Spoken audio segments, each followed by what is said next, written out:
Welcome to the Sober Christian Gentleman podcast. This is Henry. I decided to do a podcast on ProSe litigation or self-represented litigation because I've spent a lot of time in the trenches and it's a really interesting learning curve, and most people have no idea that's even an avenue for them to take. So I thought I'd share some thoughts about the concepts. I got some other podcasts on the history of the courts, the history of lawyers, and the history of trusts, legal trusts. Those are all really important podcasts to actually get the context of this overall thing we call the law that people take for granted. They think it's ubiquitous, it's everywhere, there's nothing you can change about, it's just how it is. But that's not actually how it is. There's a surface level going on, there's other things going on underneath. And the thing about being a self-represented lawyer is it's a risk. It's like playing the lottery. There's a risk. You have to mitigate your risk, as in, are you willing to take the loss and suffer the consequences? And the question is, why would you believe you're going to win anyway? See, if you pay a lawyer $20,000, they can't guarantee you a win, or can they? And if they can guarantee you a win, then is it justice or is it something else? Like, I know stories of guys who had these crazy experiences where they had just a crazy experience where they were picked up with a pocket full of money. And there's agreements made that if their pocket full of money just disappeared, they would be released and everything would go fine for them and nothing would be said about it. And just magic happened where their pockets emptied and they were free to go. And this happens all the time because there's humans that are part of this whole system, people that are corrupt or semi-corrupt or kind of corrupt or take an opportunity or are desperate, they need money for something. And things happen. Now, with self-represented litigation, this is where you are your own lawyer. And there's the Law Society has this saying that they infused into popular culture called, "He who represents himself has a fool for a client." See, the inference is that you're a fool if you represent yourself in court. And why is that? Well, it doesn't really make sense because you have the opportunity legally in common law courts in the British Empire. Basically, on the entire British Empire, whether it's Australia, New Zealand, England, Canada, United States, anything that was a part of the British Empire generally has this thing called British common law. And in British common law, they have to legally allow you to represent yourself in court because they can't force you to take a lawyer to present you in court. Why is that? Because it needs to be by consent. They can't make it a law that you must take one of their lawyers, because if their lawyer screws up, it's not your fault, it's the lawyer's fault. But if you ask a lawyer to present you in court or present your case or represent you in court, then it's your fault you chose that guy. And if he screws up, it's your fault because he's the agent for the principal, you're the principal, and you're acting with free will. See, it's your fault you didn't win, not the lawyer who just did a terrible job. This is the context whereby historically, people always represented themselves in court. They presented themselves and their case in court to the judge because not long ago, this is run by lords and ladies and nobility. There were generally high IQ people who could do things that, these are people of good breeding that had a good education. They had the ability to think. They had a lot of time in their hands. They lived the lives of luxury. So they were able to actually present their arguments. I mean, that's what they did all day. Not too long ago, the nobility just hung around and talked all day. They would just drink and eat and be merry and socialize and have palace intrigue going on. And so they had big brains and they were exercised. There's no big deal for them to show up in court and argue some point that may or may not be trivial. This is what's interesting. And then it transitioned over to actual law courts and all that stuff. So because of the vestiges of that, and to keep the premise that the courts are just and lawful, and you're there by consent, as in you're choosing to be there, they are not allowed to force you to have representation. Because that means the representation, by forcing you, is now the principal and you're the agent. Or there's some weird slavery system going on that's not the premise they're going for. See, the premise they're going for is that this legal system is awesome. It's the best thing ever. And it's totally not controlled.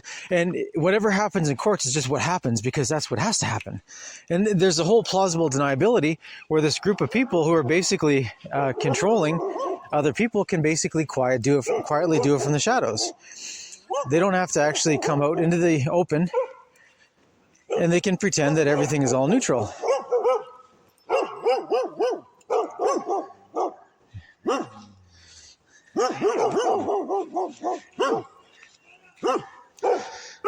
can hear the crowd there. Go away, go on, get out of here.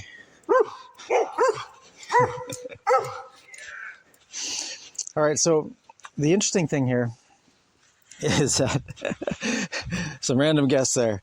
All right, so the interesting thing here is that these things that go on in court need to have plausible deniability. As it has to look like it's a totally neutral thing, and it happened what happened, and there's no one controlling the shadows. That's the whole premise here. That's how the control deception of the courts actually work, is that they pretend to not be controlling things while they're actually controlling things.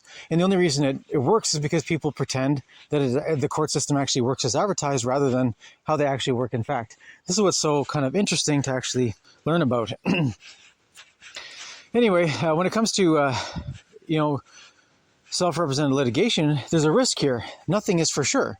Just because you have a winning case doesn't mean you're going to win the case. Even if you have the law on your side, the facts on your side, everything on your side, you can still lose the case. Why? Because that's how these things are designed to work. The powerful remain powerful. That's the point here. That's the control structure. It's what's important to kind of understand. Now, you have an opportunity here to learn and get an education about how the system actually works by representing yourself, because you have to actually learn what paperwork needs to be filed. What are the rules of court that apply to you? How do you actually learn how to learn to do legal things? And it's a fascinating process of development, because you start off having no idea you have no idea, and then as you start working through it, the unknown becomes known, and eventually you start working your way through the rules of court and what matters, and you realize, okay, there's only so many rules, and only so many rules apply in any particular matter, and you start narrowing it down. And as the mists of unknown go away, and you become a knowing participant, then you start actually getting a foundation that's actually pretty strong. You realize, like, whoa, actually, I know a lot of stuff here. I can actually figure this thing out. And what's going on when you start watching people in court, lawyers and such, you realize, hey, they're just getting up and they're talking, and they're just taking turns and arguing stuff out, and they're filing paperwork, and you can file paperwork too. If you have a basic comprehension of English or whatever language you're filing your paperwork in, you can do this. And if you have a basic understanding of how to argue and write papers, these days it's getting easier all the time. Why? Because there's helpful tools that are assistants that can actually help you with the grammar and the spelling and such like that. Not long ago, people had to handwrite everything, and it was all about, you had to know your grammar, you had to know your spelling, you had to know all this stuff, and you put in handwritten paperwork. Nowadays, you can actually type everything out with word programs, and you can basically have a spell check go over to make sure it's not written crazy, and you can have Grammarly checker as well to make sure your grammar is not insane. So basically your general argument can be refined down, that you're saying what you mean to say, as if you have an assistant that's reading it over, like an editor who's looking it over to make sure you're actually saying what you want to say. Now, still an opportunity to say crazy things, and that happens. But it's part of the learning process. As you go along, you're going to get better and better at saying things that are more and more reasonable. And as you do this, you're going to have to look things up less and less. And when you get into the swing of things, you're going to be able to write stuff right out of your mind. Just start writing down. And I'm at a point now where I can actually do that. I can actually think of a thing I want to write, and then just get the computer out and start writing it out. I don't need to look up too much stuff to get started, and I'll write the basic premise of my suit, what I think is the winning hand, And I'll take this legal theory that I develop based on my basic, like rudimentary understanding of a subject, and then I'll refine it through several layers of testing to see if there's actually rules that are more specific that I need to learn. As in, there's jurisprudence, as in case law that actually has three-part tests that you have to actually fulfill to win the case or win a particular argument or a subset of an argument. You have to go through all that process. But when you start off, you just start off with a basic premise of how you think you need to win. Like, what do you need to do to win this case? And then you back engineer it from there as to, well, what rules of court apply? What documents need to be filed? What documents need to go with those documents? As in, are you filing an action, a motion, a petition? And then if you're filing that, you have to file an affidavit that's swearing facts for the judge to consider, because if there's no facts, he's got nothing to think about, because you might have a great argument, but there's nothing to prove what you're saying. And a lot of this becomes formula over time. And there's always an opportunity to improve. You'll never stop learning and never stop improving once you start writing affidavits and motions and petitions and actions and all that stuff. You just get better and better and better. Anyways, I'm going to get on with the podcast here. It went a little bit long. I cut it down because there's a lot more I want to say, but I thought this is a good introduction for anyone who's actually considering representing themselves in court, to give them a kind of a basic understanding, to see if they're interested in actually pursuing this. And it all comes down to risk. Are you willing to risk it to do it? And do you have the brain, the ability, the time, the energy? Because this is not an easy task. Presenting yourself in court it's fraught with dangers. You can lose the case. You can also win the case. Nothing is for sure. Nothing is guaranteed. You never know how it's going to turn out. And it's like playing the lottery. You're never going to win unless you buy a ticket.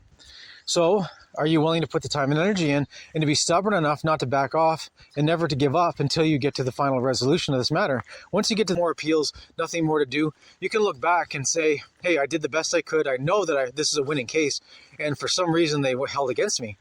If you can look at that, look backwards and say, wow, I did a really great job, and I know I covered all the bases, and something else is going on here below the surface, then, hey, you learned something. You might have lost something else, but you gained a reciprocal amount of knowledge and experience and truth. On top of that, if you presented yourself in court, you didn't pay a lawyer $100,000 to lose a losing case that would have been destined to lose anyway, despite you thinking it was something else. So there's a lot of risk and rewards going on here, and it's all a balance. Anyways, you have to really consider it and think deeply before you actually pursue this path. But once you start pursuing the path, it's exciting. It's personal development, and you just get better over time. Anyways, on with the podcast. I'll give some background to understand this, some basic theories, and some basic understanding about doing research.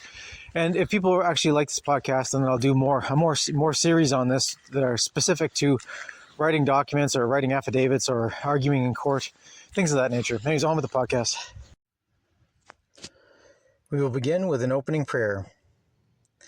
God, give us the patience to accept the things I cannot change, the courage to change the things that I can, and the wisdom to know the difference. God, give us discernment so we can see with clarity, followed by conviction, to act appropriately at all times and in all things. We ask that you bless us with the armor of God, cloak us with your divine protection, so that we may boldly walk in the world, to courageously be the peacemakers and make the world a better place for all your children. We ask that you move our hearts so that we know when to use the sword of the Spirit or the sword of steel to do right for ourselves, our families, and our communities. We ask that you move us in constitution to be humans who stand tall with courage, speak truth, and lead by example. We pledge on our sacred honor to rebuke evil, to speak out against evil, and to act to stop evil. We ask that you move our hearts so that we may know with absolute certainty the best way for us as individuals to act in our own way. In the power and in the name of Jesus Christ, we banish all negative entities, all evil spirits, all demons from our presence immediately. In the name of Jesus Christ, we command you, we compel you with the power of the Most High God to leave our presence for now and forever. Do not return, go now. In the name of Jesus Christ, we express with our full intention, with our freedom of choice, this area is now declared with the authority of Jesus Christ unequivocally, absolutely, totally clear of all evil entities, spirits, and energies. We say these things in Jesus' name. Amen. So I thought I would do a podcast on ProSe litigation or self-represented litigation. This is where you present yourself to court and you argue your own case. So I did another podcast just the other day that was called The Lawyer Deception, and basically gives you the background of how we got to the point where there's a thing called lawyers today, an actual identifiable group called lawyers. It's very helpful to actually preface this particular talk. So when it comes to self-represented litigation, all it's required is for you to actually want to do it. You need to want to do it and need to be able to follow through to the end, because you never know if you can win something if you give up. So you have to basically be committed to never giving up. If you're not committed to never giving up, then don't waste your time. Just hire a lawyer and pay them whatever they're gonna take to milk you as much as possible. Or maybe they're your friend and it's not going to work that way, but 9 out of 10 times the lawyer's going to look at you up and down and figure out, are you worth $10,000, $100,000, $1 million? You know, the lawyers working for Trump get paid hundreds of millions of dollars to argue Trump's cases that are nonsensical cases, right? If Trump had the time, he could argue it himself. Oh, this is just stupid. But there you go. These lawyers get paid hundreds of millions of dollars to argue stupid cases, and he's willing to pay and they're willing to charge. So there you go. So when it comes to litigation, you have to be in it to win it. You have to be there for the long haul. You have to never give up, never surrender, never compromise. And when you actually go down this road with this mindset and you're willing to do anything it takes, then you become a powerful litigant that is able to see things other people cannot. Because if you're willing to put in the 10, 20, 100 hours of research to actually know your material backward and forward, you become very powerful. Because you come from a position of a strong foundation of knowing the truth. Now, it doesn't mean you're going to win the case, because there's lots of shenanigans going on in court, and I'm going to explain that in this podcast. But step one to winning a case is having a winning case. So, and then after that, there's lots of shenanigans that need to be worked through. But at least you can satisfy yourself that you knew for sure that you had won that case if anything was actually fair. So I'm going to go through some different steps on how to kind of figure this thing out and working through the process. And a lot of it is to do with reading. It's like basically an unaccredited university education in law. And some of it is as simple as figuring out which statutes or acts you're dealing with. If you're dealing with filing court documents, usually there's a thing called the rules of court. The rules of court is the rules by which this game called court is played. The rules of court actually tell you what format the documents need to be in, whether it's 8.5 by 11 sheets of paper or legal size, which is 11 by 14. And then they tell you the font size that's legally accepted. You know, whether it's, they'll tell you the actual font that you need to print it and the font size, which is usually 12. They usually want 1.5 line spacing. They want 1-inch margins all around the page. One of the reasons that's practical for this formatting is that when judges are reading through your briefs or your affidavits or whatever that you submit to court, they're able to actually make notes in the margins. They actually either write questions that they plan to ask you, or they start jotting down notes for themselves as they're trying to format their understanding of what's actually going on in front of them. If they're an actual honest arbiter of the situation, they're going to start putting down the points, right? Like who's winning which points and who's going to win this thing, what actually matters in the litigation. So the judges get to write their notes, and you can also write your own notes in your own margins and your own spacing between the lines. You can actually write whole lines between the lines. That's the point of it. So there's a strategic, practical application of having these rules the way they are. So not all of it's nonsense. A lot of it's very practical. And if the actual law ran the way they told us it ran, it would be a spectacularly wonderful thing. But there's what they say it's running like and what it's actually doing. That's two different things. The good thing is, the upside is that by keeping the premise that they have this just law system, you have an opportunity to get in there and to actually argue your case and win cases for yourself. Where other people might lose a case and spend $100,000 losing a case, where you can actually spend $0 or $100 filing paperwork and lose the same case. So who's better off? The guy who spent $100,000 to lose a case, or the guy that spent $100 and lost the case? You know, just do the math on that, right? So the way this works is, number one, there's lots of resources out there that are done by these societies and groups and whatever that basically give you some explanation of the way the law works and listen, I always recommend going to the source documents. It's a really boring read, but I recommend you go read the rules of court. Read it from the beginning to the end. And then a week later, read it again. And then 1 week later, read it again. And every time you read it, you're going to read it faster because you're going to know what's coming next. You're going to be front running in your memory of what you've already known. And then you're going to double down on your understanding and the speed at which you're reading it. And then the third time through, you're going to be able to skim through it.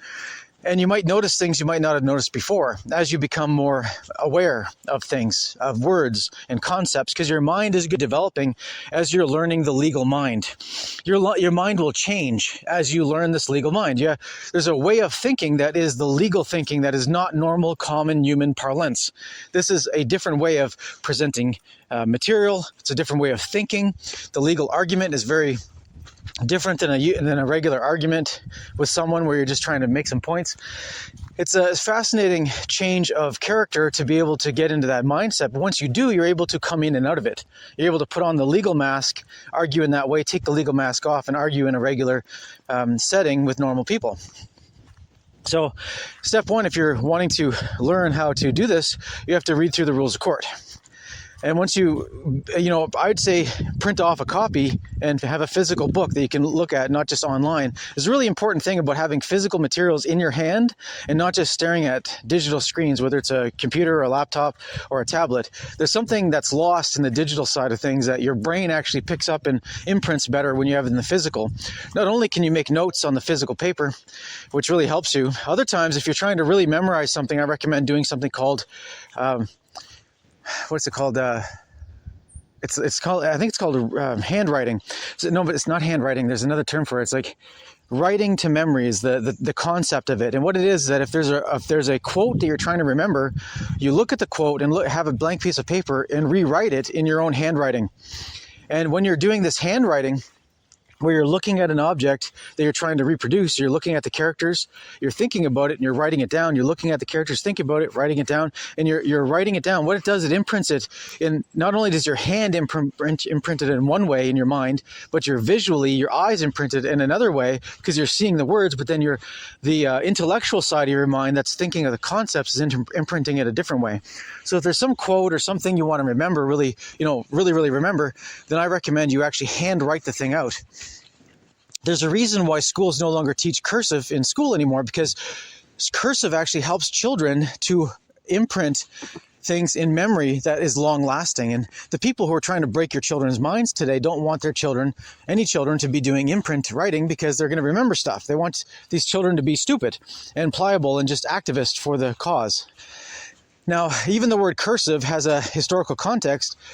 Magical spells are written in cursive. It's a continuous writing it's like a spell casting. And that's where this occult side of writing comes from.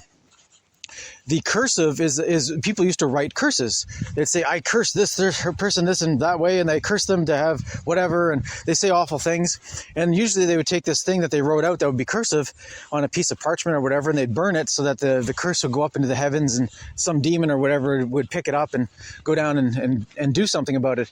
This is part of the occult element of our language and our history, and it's really fascinating stuff to start getting into to recognize where we're coming from.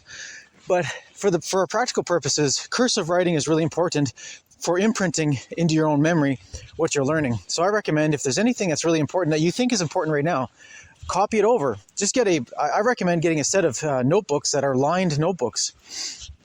And just start with, put number 1 on the first notebook, and anything you think is interesting, write it out.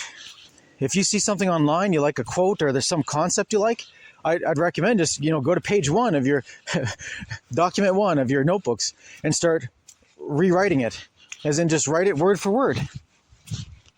And then put the date, like the date I wrote this. You can make a note of why you actually thought it was important, and then write out the thing you're copying, and then put a little dash underneath. And next time you see something you want to remember, put a date, why you're writing it, and then copy it in your own handwriting in your little notebook. You'll start filling these notebooks of lined notebooks that may seem kind of random at first, but what ends up happening is it builds a body of knowledge in your mind that is imprinting you. It's changing the way your neurons are all connected in your mind. It's changing the connection of how your files are being filed in your extra files that are beyond the physical. There's a spiritual element to our memory that has an emotional element to it. And we have this energetic field that goes beyond our mind, where a lot of our memories are actually stored. They're stored out into the metaphysical realm, the energetic realm. That's where the files actually are. That's how people can actually have a big chunk of their brain missing, yet they can still remember stuff that the scientists claim should be in that part of their brain. And they can never actually find the memories in the brain. They can chop pieces off and the memories are still there. They have all these theories that tend to not work out over time. They sound great in theory, but when you actually start chopping pieces of brain off and actually looking at it in the real world, that's not where the memories are. The memories are beyond the physical. We have our physical brain that has neurons. I don't deny that. We have the physical gray matter that is our brains that has a lot to do with our memories and things, but we have this energetic field that goes beyond us where a lot of that data is stored.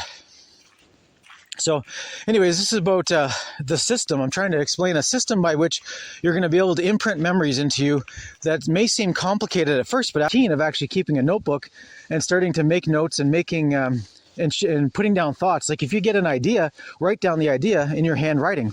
When you write down the idea in handwriting, it might be like a rough idea. It might be totally backwards or kind of stupid to start with. You might, in hindsight, you might think, man, that was dumb. But what'll happen is, when you write down an idea that you have, an insight about something, the insight might be rough, but that's how insights work. They're rough, and you have to refine them. So you write down your original insight, and then below it, you can refine it by rewriting the same concept. You can take a paragraph and rewrite it 5 different ways with the same kind of essence that's there, but each time it's written for a different audience, or it's written to have a certain emphasis, or it's written to land a certain way. This is the thing about the English language. The English language is the worldwide most popular language for a reason, because it's versatile in many ways. It has a history to it that is occult in many ways. When people have actually studied languages, they found that the oldest languages in the world could be considered German or old German. Then there's Old English. Old English and Old German are very similar. And you get to these older languages, they all have a similar kind of crossover. Anyways, the point of language is that these sounds we make with our lips are in themselves nothing. You can actually hear someone speak a language that you don't know. So when I first started learning Russian, I would hear people speak Russian and I would just hear them make sounds. It meant nothing to me. It was just some guy or some woman saying stuff. And I had no idea what they were actually saying. And it was just, I just heard sounds. What does it mean? I don't know, because I lacked the foundation to be able to interpret what they were saying in any meaningful way. Nowadays, if someone said, "Ona voi machina," I would right away know that this guy's asking me, "Is this my car?" Right? But before, I would just think it sounded like gibberish. But now my brain recognizes those sounds. Ona means, is that yours? Voi means you. And then machina means vehicle. So machina is the Russian word for vehicle. So is that your vehicle? I now recognize what those words mean, but I did not know until I knew what those words mean. Learning the language of law is similar to learning the language of Russian. Until you actually study it and learn what the words mean. And then beyond the words, there's the concepts. And beyond the concepts is the theory. And beyond the theory is the application. It becomes its own language, its own realm of thought processes and understanding. It can be very interesting and exciting at first.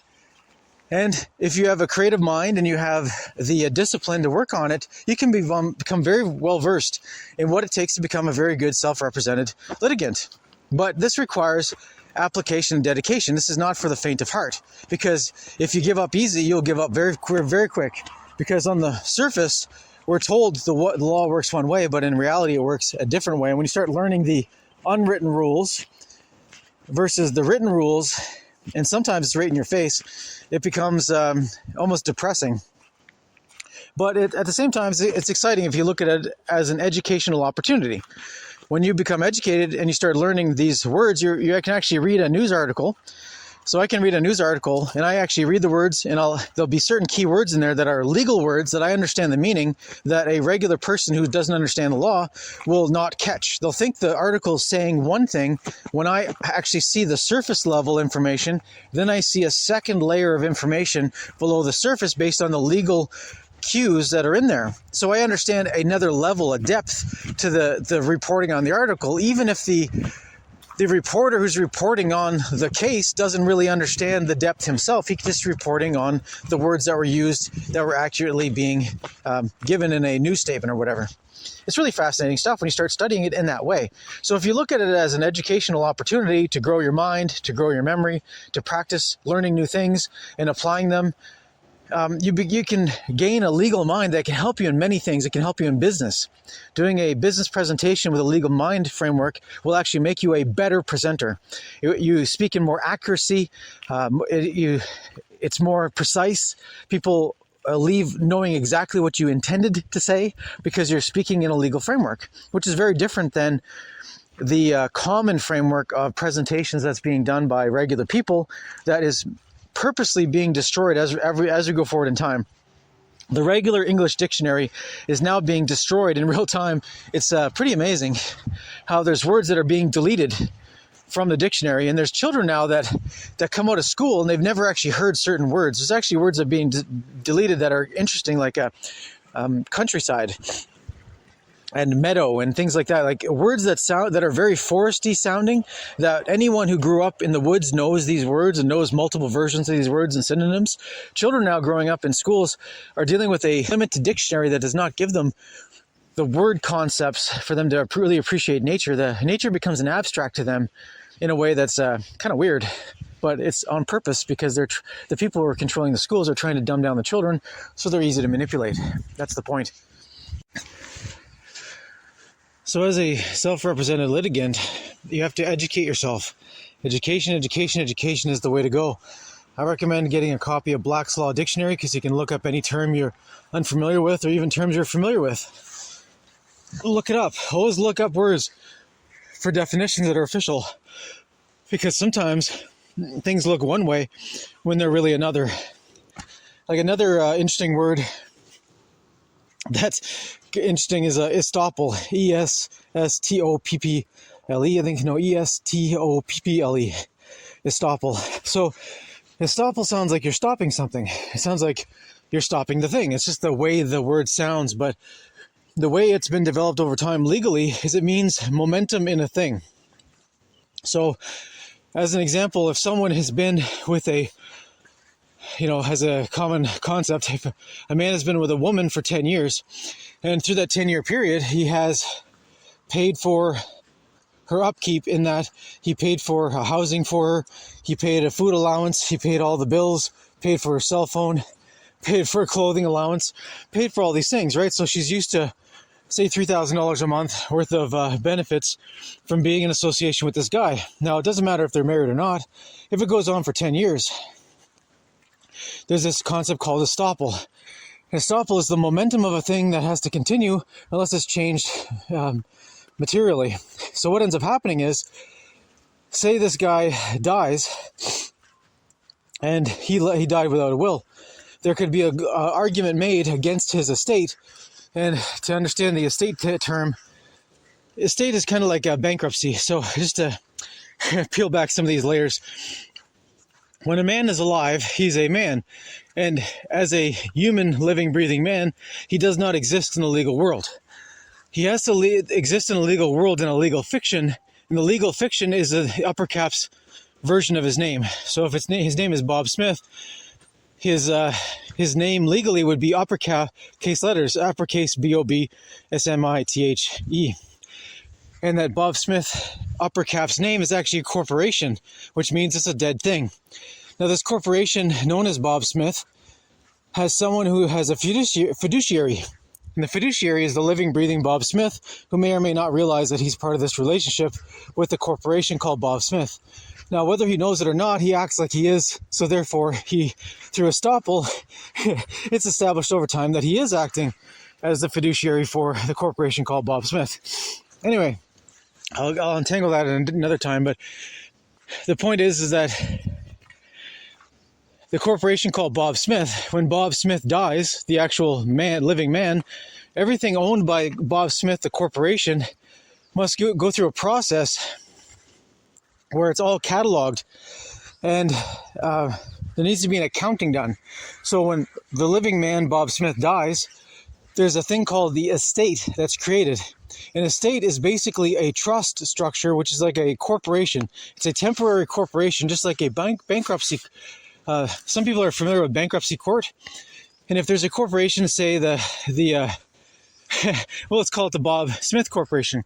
If the Bob Smith Corporation is going bankrupt and cannot pay its bills, there's a thing called bankruptcy procedures where they basically take all the assets of Bob Smith and they do an assessment of can this company continue on, or is it going to continue into bankruptcy into perpetuity, as in to lose everything. And what'll be done is an assessment of, based on the assets that are existing right now, can this bankruptcy procedure be turned around and Bob the corporation be made profitable again? If it's found that there's no way that they can see a path forward to profitability, then they'll actually start unwinding the corporation. That's the legal term for it, is unwinding. Unwinding means they do an assessment of what are the valuable objects or assets that can be sold for cash money that are part of the corporation called Bob Smith. And then what are the legal liabilities? And usually there's according to different statutes and acts and traditions and case law, there's a hierarchy of who gets paid first. So there's like the number one payout person, number two payout person, number three payout person. These debts are ordered in a very specific way. So what'll happen is everything that was owned by the corporation called Bob Smith will be sold at fair market value in kind of a forced sale to get as much value as possible quickly to get the cash pool necessary to pay off the debtors. So there'll be this very quick process where they sell off everything of value, whether it's cars, vehicles, buildings, anything that is potentially saleable will be sold, and the cash pool will be put into an account. And say at the end of this procedure, this is bankruptcy procedure, there's going to be a pile of cash in there, say $1 million. And then they look down the list of creditors that are basically owed money from Bob Smith, the corporation. and then basically number one who's owed money is usually the bank. Number two, it's the mortgagor. Number three, it goes down the line of who's next in line. So the first person gets paid off totally. The next person gets paid off totally if there's enough money. The third person gets paid off totally if there's enough money. It goes down the line until there's the guy at the end, the 100th person, who probably will never get paid because there's never enough money to pay off the small guys. The big guys always get paid.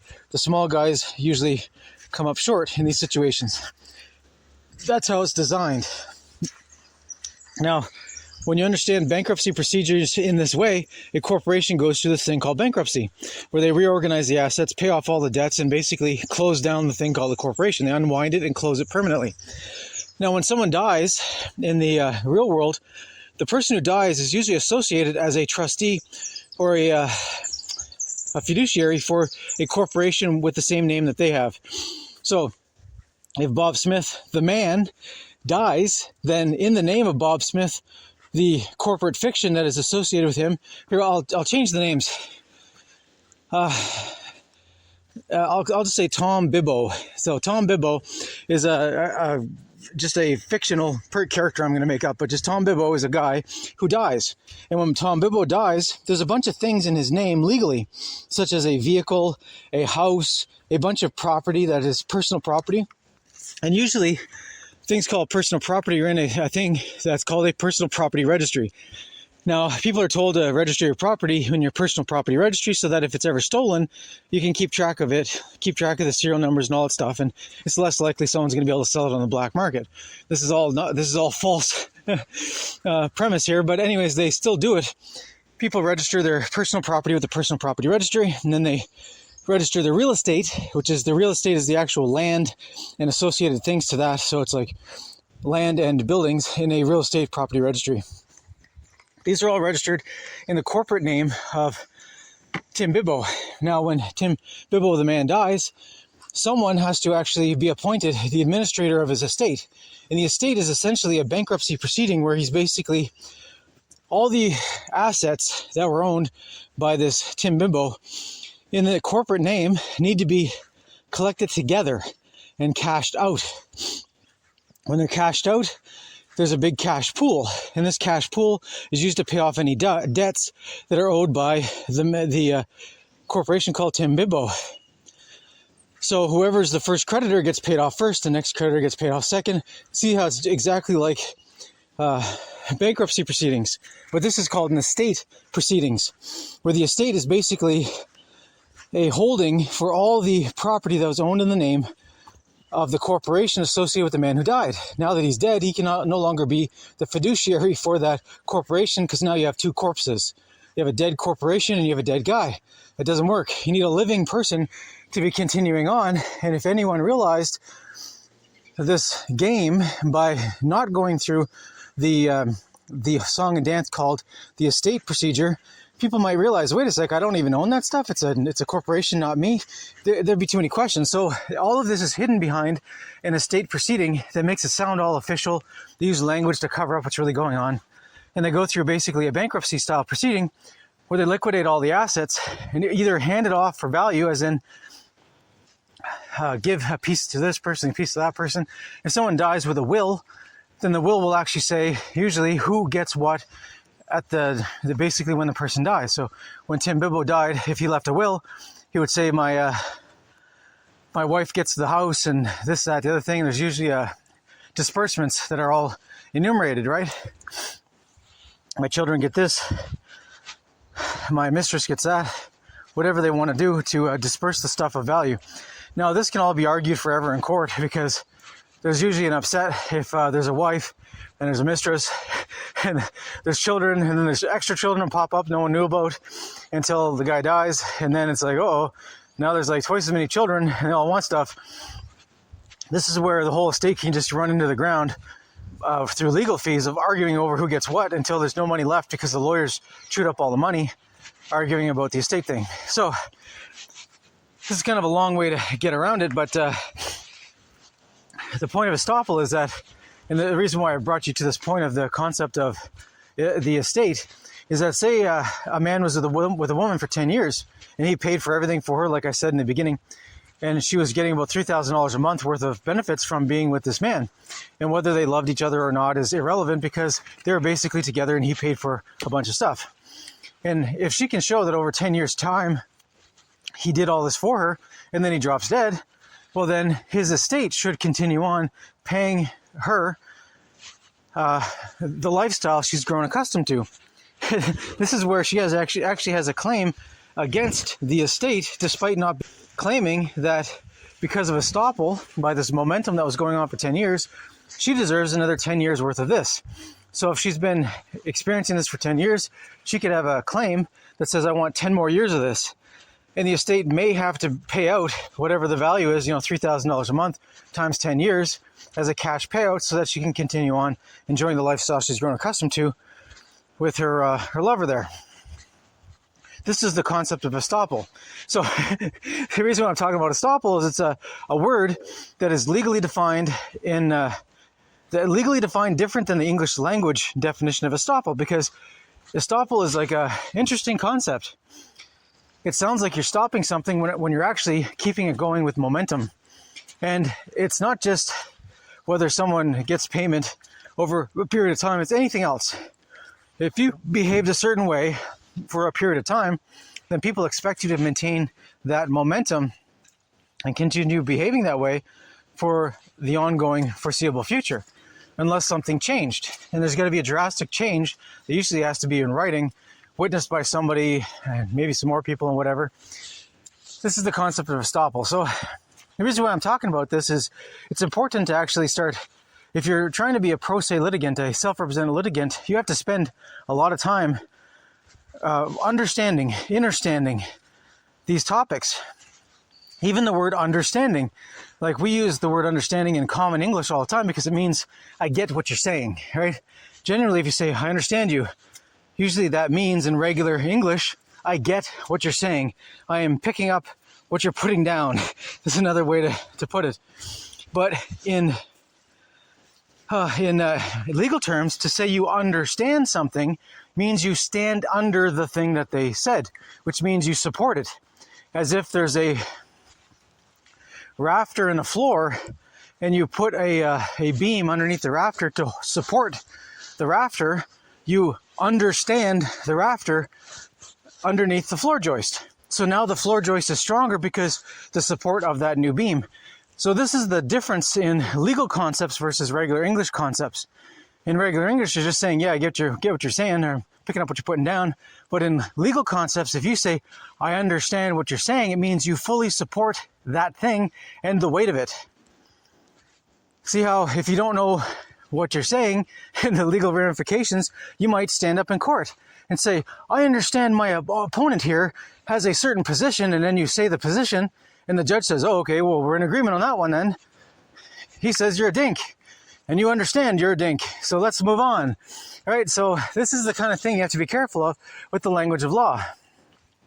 You have to fully grasp the words you're saying, what they mean, and the long-term consequences. Otherwise, I hear court hearings all the time where people are using the word trust, T-R-U-S-T, and trust has a certain concept in the English language.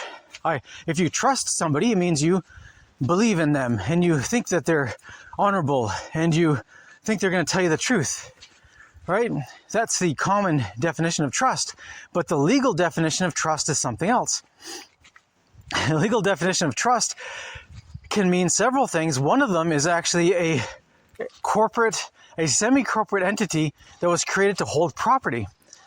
And if someone's holding things in trust, it doesn't mean you just believe that they're good guys and they're going to hold on to something for you. It usually means that you've actually created a legal entity that holds property for someone's behalf. And then it spirals off into these things of like, well, what is a trust? A trust is made up of three concepts. There's the donor who donates the object of value. Say it's a chunk of property, a 1 mile square chunk of property. So the donor donates a 1 mile square chunk of property to the trust. Now the trustee needs two other elements to it. They need a trustee. So a trustee is the person who's managing the trust assets. They're the ones who's like the manager, who's making sure everything's running properly. And then there's the beneficiaries. The beneficiaries are the people who benefit from the objects of value. So if there's a 1 square mile land trust, the land trust might have been set up by the donor to make sure that his friends and family had a place to go camping.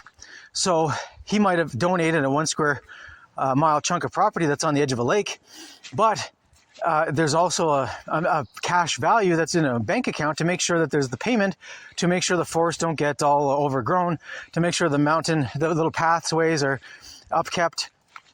And there's actually disbursements going on to maintain the property for the benefit of the beneficiaries. And the guy who donated might also be a beneficiary, and this is where it gets kind of confusing because people can wear multiple hats. Legally, you can be a man who has 10 hats on your head. Each hat has a different purpose, a different aspect, a different value, different authorities. So the guy who was the donee of the property might have donated the property to the trust. He's also a beneficiary, so he goes camping there too with his kids and his friends. And there's a bunch of other people who are beneficiaries, but the only guy who's actually legally obliged to make sure this thing runs properly is the trustee. And the trustee has to actually make disbursements made out of the bank account that's associated with this upkeep of property. And if he doesn't do so, he can be sued personally for damages. None of the beneficiaries can be sued because they're just experiencing the benefit. There's no obligations to them other than to enjoy the property whenever they feel like it. Now, the guy who donated the property already donated it. He doesn't get it back because he already gave it to the trust and it does not come back to him. Now, the problem happens where this is where it gets into the legal quagmire, because say the guy who was the donor of the property to the property trust, they had to have everything written very clearly in a trust contract. This trust document has to explain who's doing what, when, and for how long, and in perpetuity or whatever. And it's totally possible that this is all a handshake deal. The problem is, if it's a handshake deal, who witnessed the handshake and who understood the deal?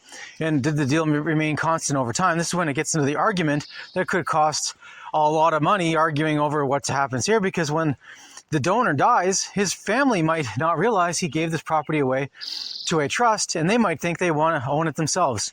And then it becomes a big legal fight over whether the property was actually given to a trust or not, and if there's paperwork to prove it, and who was alive, and it gets very convoluted. So the word trust, I can say, I trust you to tell the truth, but what's the context of the word trust, right? I've given this guy this object in trust. Well, when you've given the object to the guy in trust, does that mean you just trust him to give it back to you? Like you just feel good about him and you assume he's going to give it back to you in good working order? Or did you create a legal trust? And then it gets into this complicated quagmire of what kind of trust is it? There's express trust, implied trust, there's written trust. I mean, it goes on. And there's all these different subcategories of trust that gets very entangled. So it's really important as a self-represented litigant to actually start looking at definitions of words to get very clear about the words you're saying, how you're using them in the context so you are 100% certain when you speak with authority and precision about the thing you're talking about. So you don't carelessly say a word that will cause you to lose the case. Because there's many different examples of this where someone stood up in court and they had, like, everyone believed they hands down won the case. They won it. Everything was in their favor. And then what did they do? Right in their closing remarks, right before the judge comes to a decision, they say something completely stupid, something confusing, something confounding, that then changes everything and causes them to get a decision against them because they said something that just made them lose the case. Because now the judge heard them say something that now contradicts the other things or causes a question or redefines something, or it's an improper use of the word that basically goes in the favor of the other guy, and the guy can lose the case. So he basically wrestled defeat from the jaws of victory because he didn't keep his mouth shut, or he started talking in regular English rather than legal English.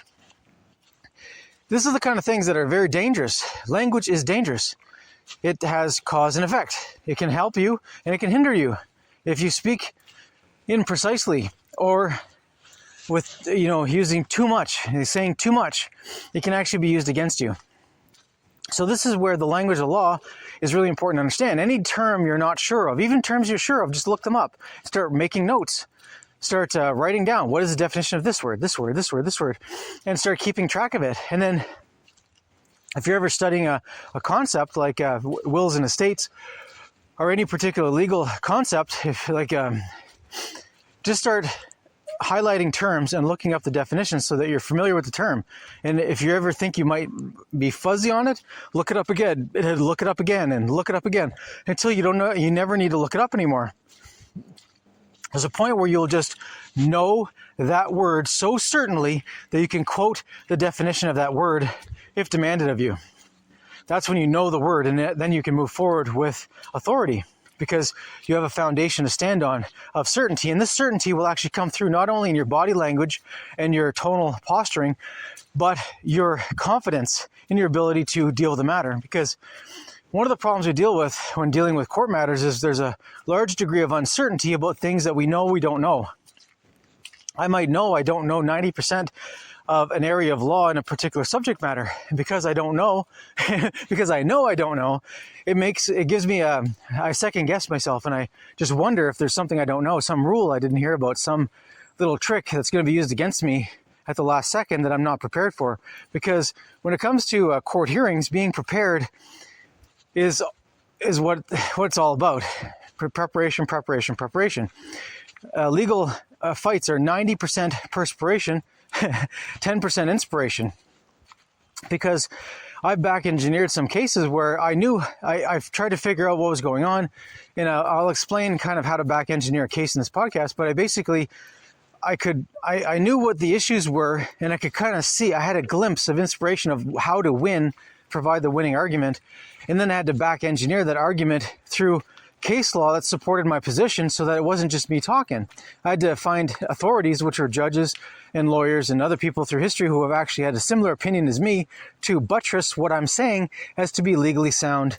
And the more you can buttress what you're saying with other judges and lawyers and people who've said it over time, the stronger your case is and the more likely the judge is to rule in your favor, because if he rules against you after you've filled the court full of all your strong evidence, he can be found to be an error in law, and it's an embarrassment for a judge to be overturned on appeal. Sometimes they don't care because the benefit to screw you over for their friends might be more worth it than worrying about their little track history there. But most judges in general don't want to be overturned in appeals, so they'll do everything they can to make sure their case and the way they write their decision makes it unoverturnable. Doesn't mean people won't try, but this is part of the game, is that you're dealing with, there's not just you're dealing with, you're going into court on your side, and then the other side has someone that is the opposite of you. So if you're the plaintiff, they're the defendant. You know, if someone's charging you criminally, they're the basically the state prosecuting, and then you're the defendant, or someone's the defendant. And this is like the opposite sides, but there's also a third element here, which is the judge. Because you might have a perfectly winning case, but the judge has some bias against you for some reason that may or may not be obvious. And if he can write his decision against you using everything in the case to get the outcome he wants, which is you to lose, and you can't figure out how he did it, and you can't actually point to an error in law, then you're kind of screwed. This is how it works. So we're dealing with a game where this is an unfair game. There's no fairness in court.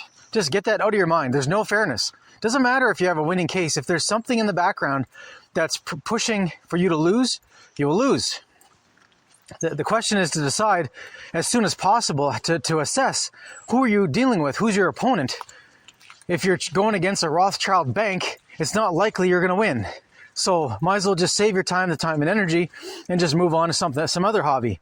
But if you actually have a possibility of winning the case against a fellow nobody, who's nobody in particular, who's not somebody famous or connected to somebody famous or has a bank account that's bottomless, then there's a good chance you could win your thing in court.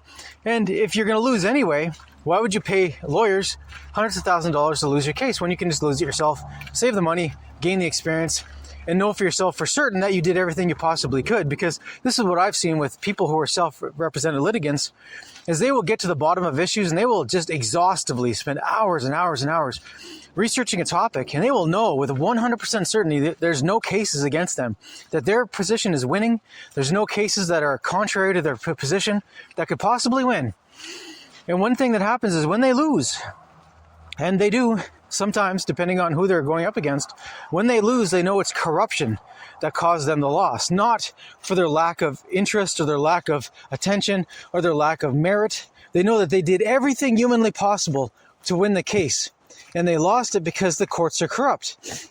That's why they lost. So they can actually rest easy knowing that they did everything possible and no one could have done a better job than they did. And there's a certain solace in that. It lets you rest easy because you know that you did everything possible and you're up against something that was unsurmountable. It's not fair, it sucks, but that's the way it is. This whole system is designed as a control structure. That's the point. The powerful maintain the control structure to maintain power. That's why they do it. If there was actual justice in the courts, the system would not look the way that it does today. There would be a radical change that would change the power structure. And until you realize this, it's very easy to be misled by what you believe the court system is because of all the movies and books and television shows and media. It's just a big giant. It's a rough ride, but depending on, like any journey, sometimes it can be worth it if you gain something from the end. Even if you lose, but you gain a lot of experience and you now have an ability to file court documents and defend yourself in court if you need to, then you actually have skills that you could not have gotten otherwise. And there's nothing more motivating than being in a court action where you're in legal jeopardy in some way that's very meaningful to you. You'll actually put the time and energy to make sure you do the best job you can. That's what's interesting about doing it on your own rather than relying on someone else who's getting paid by the hour, who's distracted, who might be overcharging you for hours. Who knows what's going on? You just never know when you're hiring a lawyer.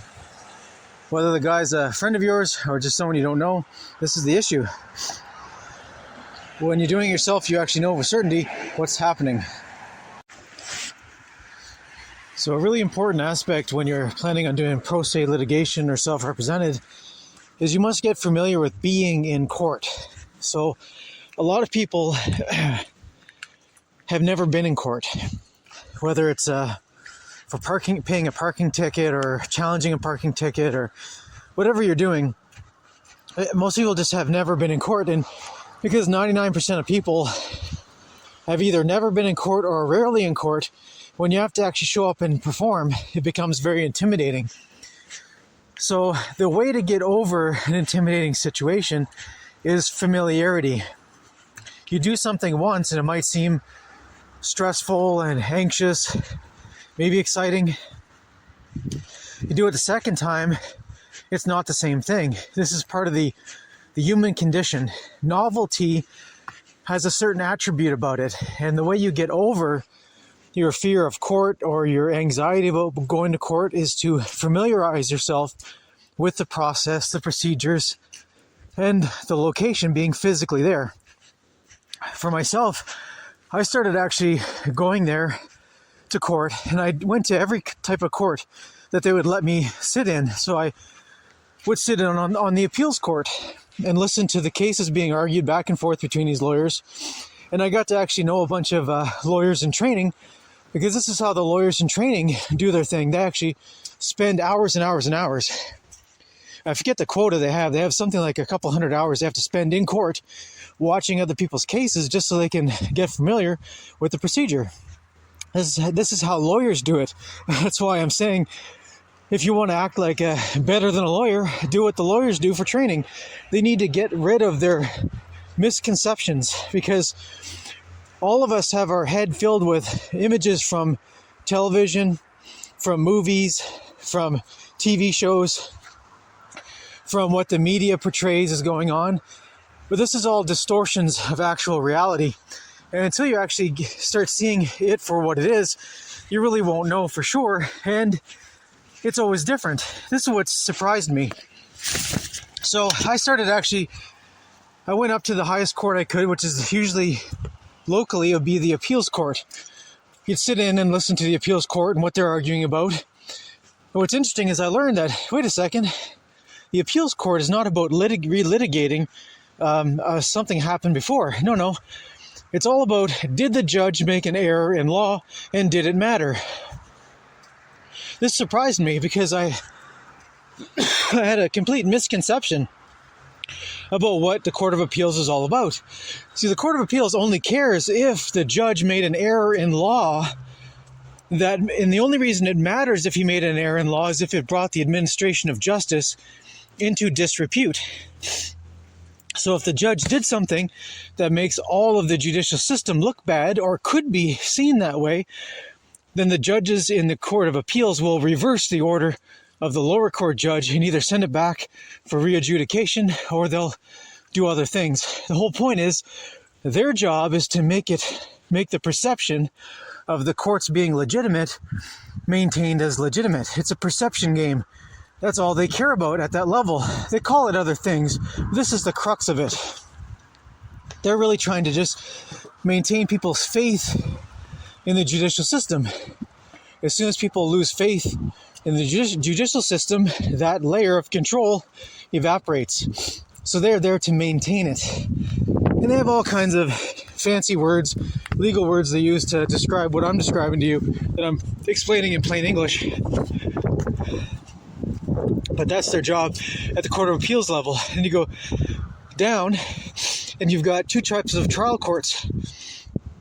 You either have the criminal side or the civil side. This is where it bifurcates into two general jurisdictions. And the major difference is, in criminal matters, it's the state who is the prosecutor. The whole idea is that one of the attributes of a state, a government, is that it punishes people who behave badly. This is part of what they call the social contract. This is what people expect the government to do, is to basically hunt down and prosecute criminals and punish them to be a disincentive for bad behavior. That's what people expect the government to do. So the government does that a little bit, and they do it in a way that the powerful are always protected, and people who don't matter are churned up in the machine. And the courts are kept busy because this is a money-making operation. They've got to pay for their keep in many ways. So there's quotas. There's lawyers that have quotas. There's judges who have quotas. The courts have quotas. They're trying to get so many prosecutions a year. And the way they maximize efficiency in the criminal side is they get what's called plea bargains. What most people don't know is that 95% of criminal cases are concluded by way of a plea bargain. The plea bargain is so irritating because it's basically a lie agreed upon by the powerful. So 95 out of 100 cases are settled by way of plea bargain, and the plea bargains are outrageous. So what happens is, down in the street side, these guys who are the police or the investigators, whoever's prosecuting these crimes on the street level, they grab people and arrest them and charge them with whatever they can think of. And it doesn't matter if they have any evidence for or not. They could just randomly pick some guy up and say, we think you're guilty of this, that, and the other thing, and then have a laundry list of 10 charges. Now, the 10 charges, just because the policeman said it, doesn't mean it's real. And the problem is, as soon as the policeman said it, everyone acts like it's real until it's proven otherwise, even though in the in common law jurisdictions, there's this belief that you are innocent until proven guilty. That's part of the selling points of common law jurisdiction. You're innocent until proven guilty. But the way the machine works, the justice machine, is that you're guilty until proven innocent. So as soon as a policeman charges you with a crime, then everyone acts like you actually did it until you prove that you're not guilty of it. So what ends up happening is these poor guys, sometimes it's random, sometimes they deserve it, will be picked up by a policeman. The policeman will charge them with something credible. Say they say the guy stole something or whatever, or assaulted somebody or whatever, it might be a credible charge, but then they'll add 10 extra charges to it. They'll add evading pursuit. They'll add resisting arrest. They'll add, everything you can think of will be added to this charge list, and it goes from one thing to 12. And the thing is that in an objective court of law, it would be impossible to prove these 12 charges. It's just impossible. There's no evidence. Most of it's just fantasy. And usually 100% of it's just made up, right? But it starts the process. And now this guy, who is the victim, who is basically the target, call him the target, now has 12 criminal charges against him. And he has to get out of jail because now he's arrested and he's going to be in the jail with the police station, and then he's either going to have to sign an undertaking or make bail. Depending on how the procedure goes and what jurisdiction you're in, you might have to go in front of a judge, and then there'll be a bail hearing where they decide, is this guy a flight risk? Is he going to show up for trial? These are the charges. Oh, they sound serious. Is he going to make it, or do we have to hold him in custody until the actual trial of the matter to make sure he's actually here to stand trial for this stuff? And depending on how things go, you might end up making bail. Some places have cash bail where you put up $10,000, $100,000, $1 million in bail money.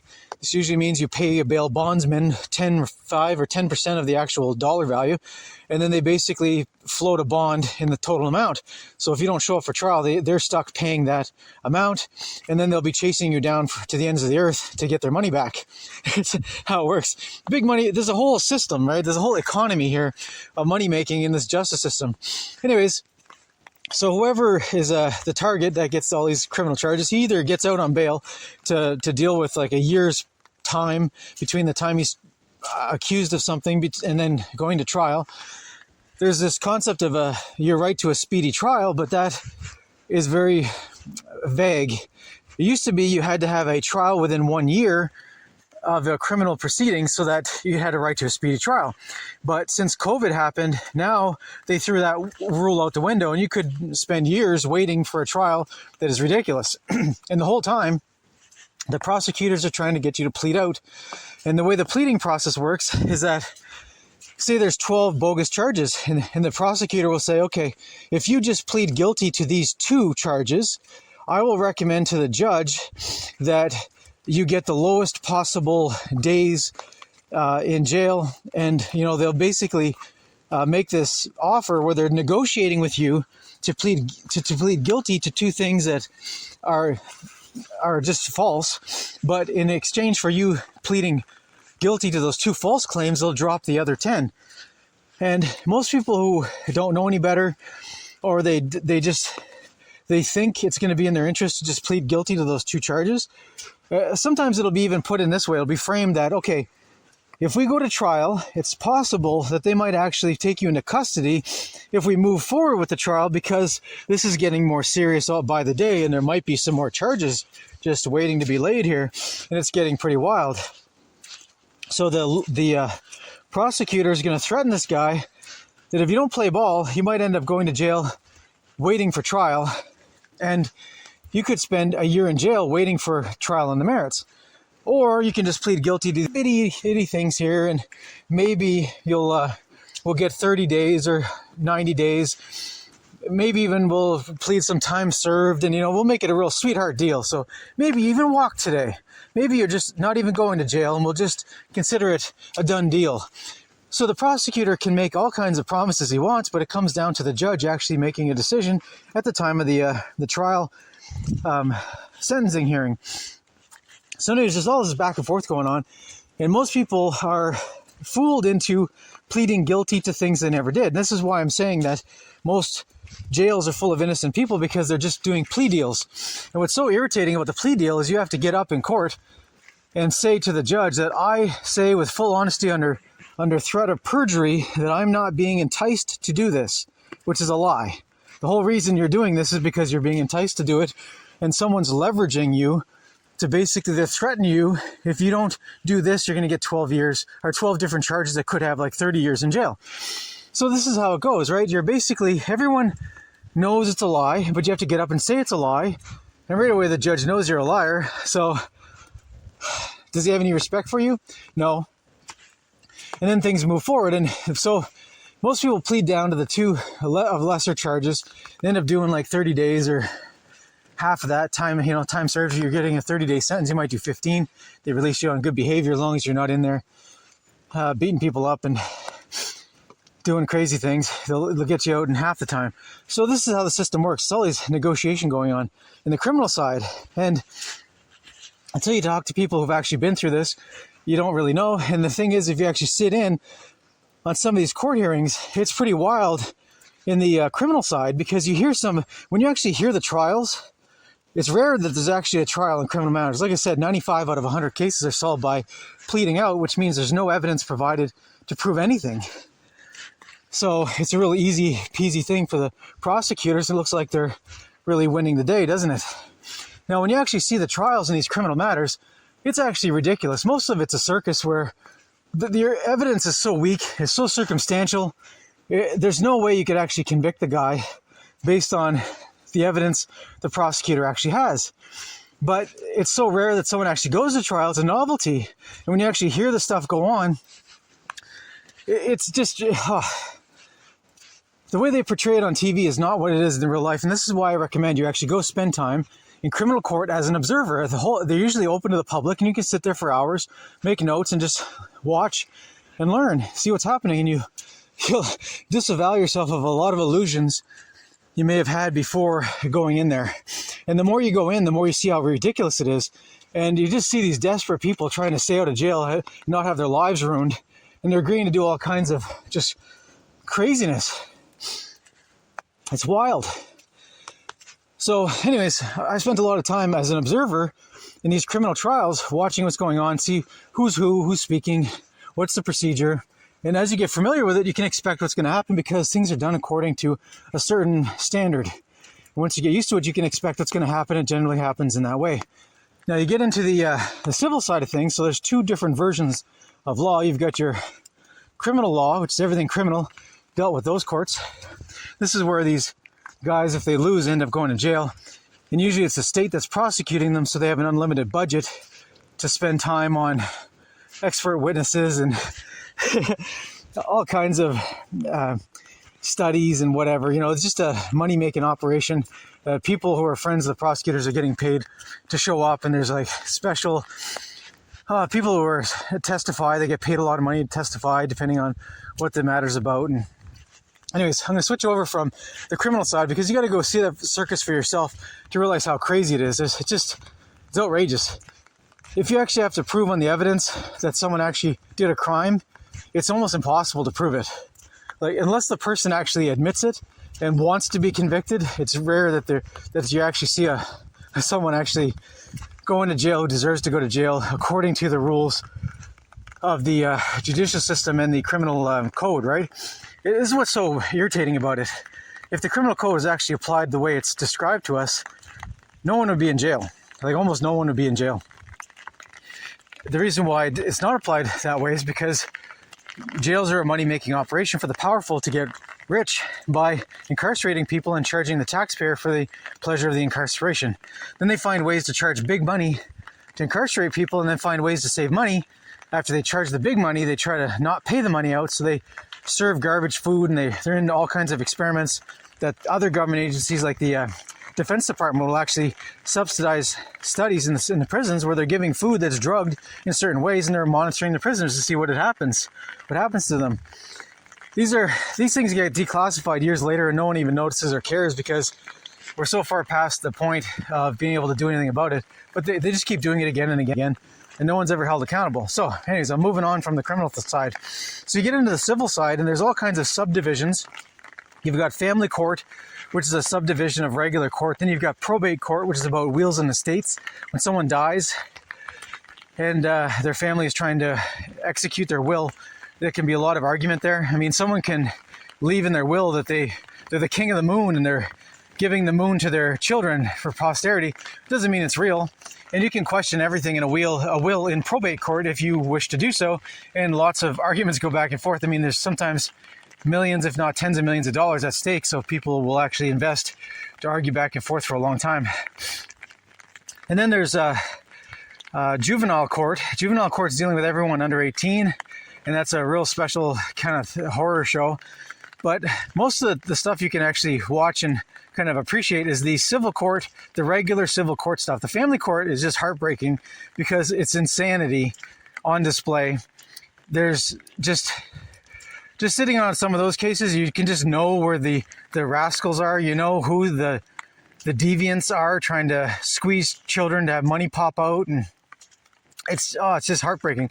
Anyway, so in the regular civil side of things you can even go down to traffic court where people will be dealing with traffic tickets. So people will either be contesting a ticket and then they'll have a little trial on, how can you prove the guy was speeding and how can you prove the guy jaywalked and all this crazy stuff.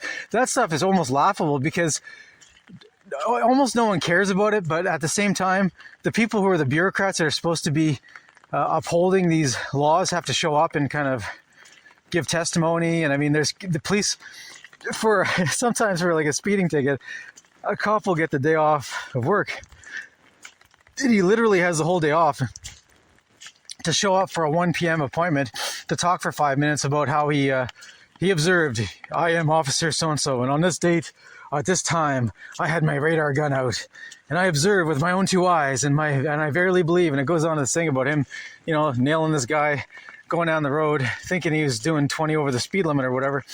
And the whole thing is kind of a dog and circus show, dog and pony show. It's just a circus. And what's so funny is that hearing some of the explanations and some of the rebuttals by regular people is actually pretty entertaining, because the problem we have here is that the judges always believe the cops.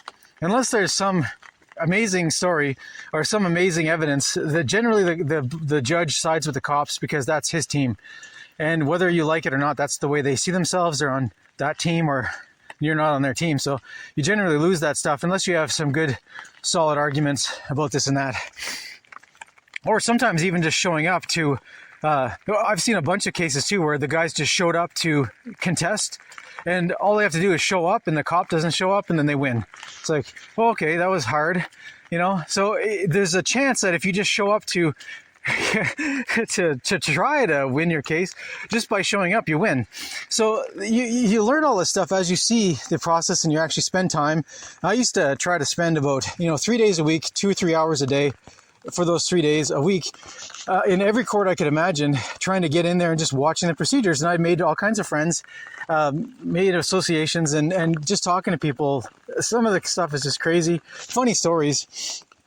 And then you get into the civil side. That's the more serious kind of cases where people are arguing over contract law disputes and all kinds of stuff. Anyways, when you start getting into this, the point is is as you spend time in court, every time you go to court and you actually walk through the doors, and depending on the way the court is set up, the older courts are very intimidating. They're all made of stone. They have really high peaks, and they're meant to intimidate you. You're meant to feel small when you're walking in.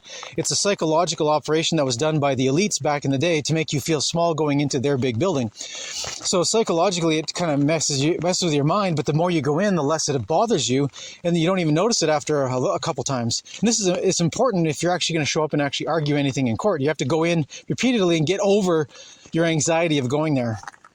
And then a lot of places will have security because they got to pretend that they got to protect the the administration of justice. And so you go through security. Sometimes it's like metal detectors and these metal wands, and sometimes it's pat down searches. They go through all your stuff to make sure you don't have weapons, and all kinds of craziness going on. And sometimes they don't have that. It all depends on where you are, what jurisdiction, and if it's a sleepy town or a bustling, hustling town. It all depends. Anyways, once you get past, get through that procedure and get it down pat, you get to realize, okay, I can't bring this, I can bring that, I can't do this, I can do that. And you kind of figure out a way to smoothly move through the process. And once you actually figure out the smooth move through the process, then you get that out of the way. You actually know what to do. You never have to think about it again because you can do it automatically. Then the important thing after that is to make sure that you have everything you need to actually go through the event. You want to make sure you have your notepads to be able to make notes. You want to make sure you have a recording device if you want to make a recording. That's anything that, like if you want to record notes as in make vocal notes or record conversations if you're having with someone that might be important. So you want to accurately record that, things of that nature. You want to get used to your equipment, right? You got to get equipped for court. And this is again the familiarity of like getting ready, doing it, making sure you have everything you need. The more you get familiar with having everything you need, and the more you realize, oh shoot, I needed to bring 2 pens because 1 pen might not work anymore. Or I need to bring a pencil too, just in case my 2 pens don't work. In the military, they say 1 is none and 2 is 1. And it's true with everything in life. If you don't have a backup, you don't have anything, because you just Murphy's law is that anything can go wrong will go wrong, so you better be ready for it. Anyways, as you go through this process of like having your briefcase that you're going to bring with you with all your stuff and your notes in it, your notepads and your pens and pencils and your recording devices and whatever you need, and a snack, a chocolate bar, granola bar, some water to drink, because you don't want to be drinking out of those taps in court. Let me tell you, that's some special brew there coming out of those fountains. You want to avoid that. So this is all the stuff you get used to doing, and as you do it more and more again and again, you get familiar with it, and you just know what you need, and you're not thinking about it. It's one less thing to be anxious about. Then when you start sitting in and listening to these court cases, and I recommend trying to listen to a bunch of different types of court cases, what you'll notice is that the procedure is all very familiar. There's going to be a point where the hearing's coming up at, say, 1 p.m., and basically by 5 or 15 minutes to 10 minutes to, everyone's kind of showing up and getting ready for the judge to make his appearance, because that's the big poobah, right? And what'll end up happening is at some point there's going to be like a ringing sound, like either a bell or a knock knock, and everyone's going to know the judge is about to enter. And then whoever it is, that's either the bailiff or the court recorder, there's different roles. That'll be the one who will announce, hear ye, or everyone may rise because Judge so-and-so will be entering and presiding over this hearing. And then so there'll be the big ceremony, and there'll be maybe another talk again. And then the judge will come in, sit down, and then everyone will be told to be seated. And then it'll be announced, this is the hearing of blah, blah, blah. Then they'll read out the style of court. The style of court is who the parties are, who the prosecutor is, who the defendants are. And then they'll be going through the process of who is appearing for each party, right? So whoever is appearing for one party might be a set of lawyers, and the lawyers will read out their names. They'll actually spell out their names so the record actually reflects this properly, right? And it goes through this whole song and dance before you even get into the meat of the matter. And then depending on how things go, someone might be speaking up and kind of giving the summation of what's going on or what to expect. And so these hearings go on for either 15 minutes, 20 minutes, half an hour, 2 hours. I mean, there might even be a full day hearing, which is a big event. And the procedures are all similar. One guy speaks, the other guy speaks. The judge is hearing stuff in between. There's an opportunity to make objections, and there has to be objections for cause. You have to say what your objection is and why.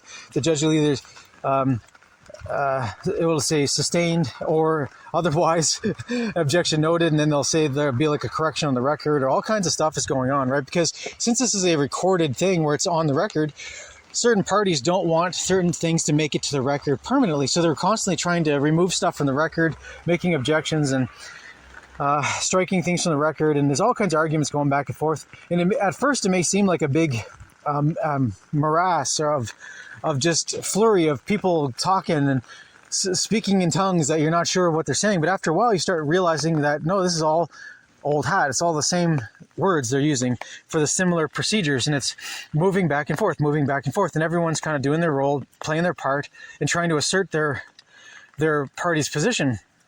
The judge is generally the arbiter of this thing, and the judge is supposed to be neutral. Generally, the concept here is the judge is a neutral arbiter of what's going on. And what's fascinating is people think that the judge is supposed to be there to find justice, to figure out a way to find justice between the parties, but that's not actually what's going on. The justice is supposed to be someone who is neutral. They're supposed to come into every hearing as if they know nothing, and they're waiting for each party to present that party's case, and then the judge weighs out based on what was actually presented at the hearing, who, in the judge's point of view, should win something or lose something or whatever. And it gets very complicated from there. But the idea is that the judge is supposed to come in neutral and not bring anything to the hearing. Because if a judge actually pulls out a case or starts citing a case that no one talked about, that's grounds for appeal right there. So any side that is unhappy with how the decision finally ends up in the end will be able to appeal based on the judge showing bias, either for or against somebody. And what's amazing is someone can actually win an appeal against a judge when the judge actually ruled in their favor on a technicality that will actually give them a better position later on. There's all kinds of strategy going on. It gets very complicated and convoluted. And until you start seeing this stuff happen in real life and start hearing the appeals and the technical arguments for the appeal, a lot of it doesn't make sense. But the whole point is, if you get your butt in the back of court where the public, it's usually open to the public unless there's some special thing going on, and you can just sit there and watch and listen. And what's great about it is when you're sitting there as an observer, you have no anxiety because you don't have to speak at all. You're actually expected not to speak. You're supposed to just sit there and watch what's going on. You get to just listen, make notes. If you hear a word you're not sure of, write it down and look it up later. You can do all kinds of stuff. It's like a research thing, and you just become more and more familiar. And then as you go through 5 court hearings, then 10 court hearings, and 20, you get familiar with how things are going to go. So the day that you have to actually show up and make an appearance, you'll know which side of the court to sit on. You'll know what to bring and what not to bring. You'll know what the general etiquette is. You'll be able to make objections if you need to, or to be able to interrupt in the middle of a hearing for a technical reason that is valid. You'll be able to actually have a cordial back and forth that will be better for you in the long run. Because if you show up like a bull in a china shop and start acting crazy and saying things that you think is appropriate but is totally inappropriate for the style of court that you're in, the judge might just start getting an attitude against you and want to screw you over or punish you for being a dink, whether you mean to or not. So this is the problem, and the solution is that the more you get familiar with the back and forth, the banter, the words to be used, and the pace of everything. I mean, if you get up and you start talking like a coked out drug addict, you're like, oh, I gotta, blah, blah, blah, blah. The judge is gonna say like, slow down. I have no idea what you're saying. And then if you get up on the other hand, you're like, Judge, I have this. Then again, the judge is going to stop you like, hey, let's speed this up. I'm trying to, get the lunch here. What's going on? So there's a pace that needs to be used to be able to clearly communicate. And when you hear 20 different lawyers speaking, you'll know the difference between a lawyer who communicates well, or a lawyer that seems like they're low energy and about 1 foot in the grave, or a lawyer that's had a bit too much coffee and is anxious about the hearing. Because everything from the tone of their voice to the speed of their words to the expressions in the diction that they're using to express themselves, all of this is indicative of something. And I've actually been able just to listen to the two parties and not really know much about the case, but I can tell which one is the winning side and which one is the losing side trying to win anyway.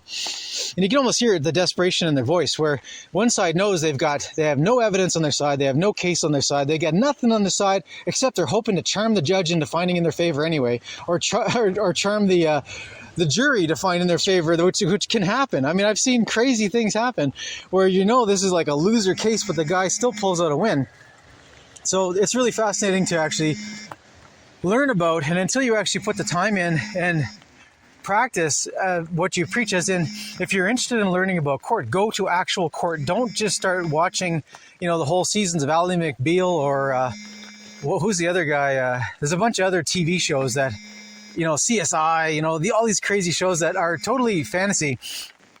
You got to get out of that unreality TV land and get into reality, because when you get into reality, then it's just so much more interesting and it's so much more practical and useful for you. So put time in the trenches. I mean, spend an hour, 2 hours, however many hours a week you can do on so many days a week you can, because you just never know what you're going to be able to listen to. And you never know, you might actually be sitting in on a case that's very similar to the one you're interested in or might be interested in the future. You'll be able to pick up some strategy that you may or may not be able to use later on that you wouldn't know unless you're there. This is all about investing in yourself, investing in your own time, your own intellect, your own abilities to learn how to do presentations, to know what do the judges seem to go for? What are they offended by? What are they pissed off by? And try to avoid the things that are the negative and do more of the things that are the positive. Because you could have a totally winning case, but blow it by being, your attitude or your tone of voice or the speed you're speaking. It just sounds like you're crazy, and the judge won't go in the favor of someone that sounds crazy, even if it's a winning case. So this is where I'm trying to say all of these things matter. And there's a point where after you've watched enough cases, and if you actually have to appear in court someday, you need to start practicing. And I'm going to go over that in a different segment here about actually practicing for court and the strategy for doing that. But anyways, I'm going to wrap up this section because I can keep going on about it. The whole point is, if you actually spend time in courts, you're going to get better at being in court. You're going to be more relaxed in court because of familiarity. You're going to be familiar with it. It's not going to be foreign to you. It's not going to be a nerve-wracking experience. You're going to know what to expect. You're going to know when things are not going the way they normally do, and you're going to get warning signs other people won't get. And you can make corrections, or you can ask for recesses. If things are going right off the rails, you can just ask for a recess because of some emergency that may or may not be going on. To take 5, right? To like break some tension or break some weird role that's going against you. There's all kinds of strategies that happen that you don't see, you don't know, you're not even aware of them. You don't even know you don't know until you see it. And once you see it, you're like, neat trick. I have to add that to my trick bag. All right, I'll move on to the next section.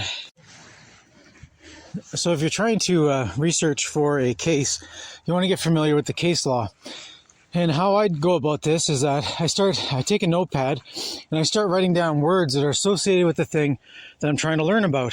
If it's property law, then I'll write the word property, the word law, and then I'll start doing a quick search in the internet for property law cases. And then I'll look at the top couple of cases and I'll figure out what was the big paboo or to-do about and try to refine it down, right? Are you dealing with an argument over a mortgage? Or are you dealing with an estate that's arguing over who gets the property after someone dies? This is all relevant. And what you do is you start making a list of all the words that generally describe the thing you're looking for and start doing a word search on the internet. And so put the word, whatever word you want, and the word law and the word case, and then just do a quick search to see what comes up. Pick the first 5 results and start reading through and look for words you're unfamiliar with or a description that might be interesting. And then start writing down words that are the legal version of plain English words. Like probate. The word probate means several things at once, because if you're a criminal, you might get probation, which means that instead of actually going to jail, you're basically being monitored by the court while you're walking around generally free, but you have to go see a probation officer every month or every week to check in. You might do a drug test if drugs are an issue, things of that nature. So there'll be like these conditions where you have to see a probate person who's your probate officer has got to check you out over a period of time. Now, another word for probate means estate issues, where someone dies and then there's a will or there's not a will. If someone dies with a will, it's called, there's a name for it, it's like last will and testament. So if someone gave their last will and testament, then that gets provided to probate court. probate court is dealing with wills and estates. Now, if someone dies without a will, it's called intestate. And it sounds kind of a weird word, but it means intestate. It means you died without a will. So it means that there's no presumption that the guy who died actually wanted anything to happen. See, when someone dies with a will, there's a presumption that what they wrote in the will is true. Because number one, you're supposed to be kind of serious about it because the guy died. It's the last thing he could have said, so it's got a lot of weight to it. But the guy who died can't grant the moon to his grandchild. Was it his to grant? Was it his to begin with? If it's not his to give, he can't give it. This is the kind of stuff that gets argued in probate court. Because even if someone dies with a will, everything can be challenged based on reasonableness, estoppel, where we used earlier. There's a lot of qualifications. Everything can be argued in court almost forever. And there's these general concepts that there's supposed to be an end to litigation, and that's why they have certain levels of court. You start off at one level of court, then there's an appeal from that level, and then there's another appeal from that, or another appeal after that. There's either 3 or 4 levels of court that you can appeal up to. Each time you appeal up, it narrows the scope of what can be talked about each time. And when you get to the top, very little can be even talked about, and the gate is narrow. When you go to the top, with either Supreme Court of Canada or Supreme Court of the United States, only 3 out of 100 cases actually make it to be heard by the court, which means 97 out of 100 cases that might be winning cases are never heard. Why? Because the court doesn't have the time. They always use that as an excuse. They don't have the time. They don't have the time. And what can you do about it? Nothing. And the whole point is that there's been these reinterpretations of the courts.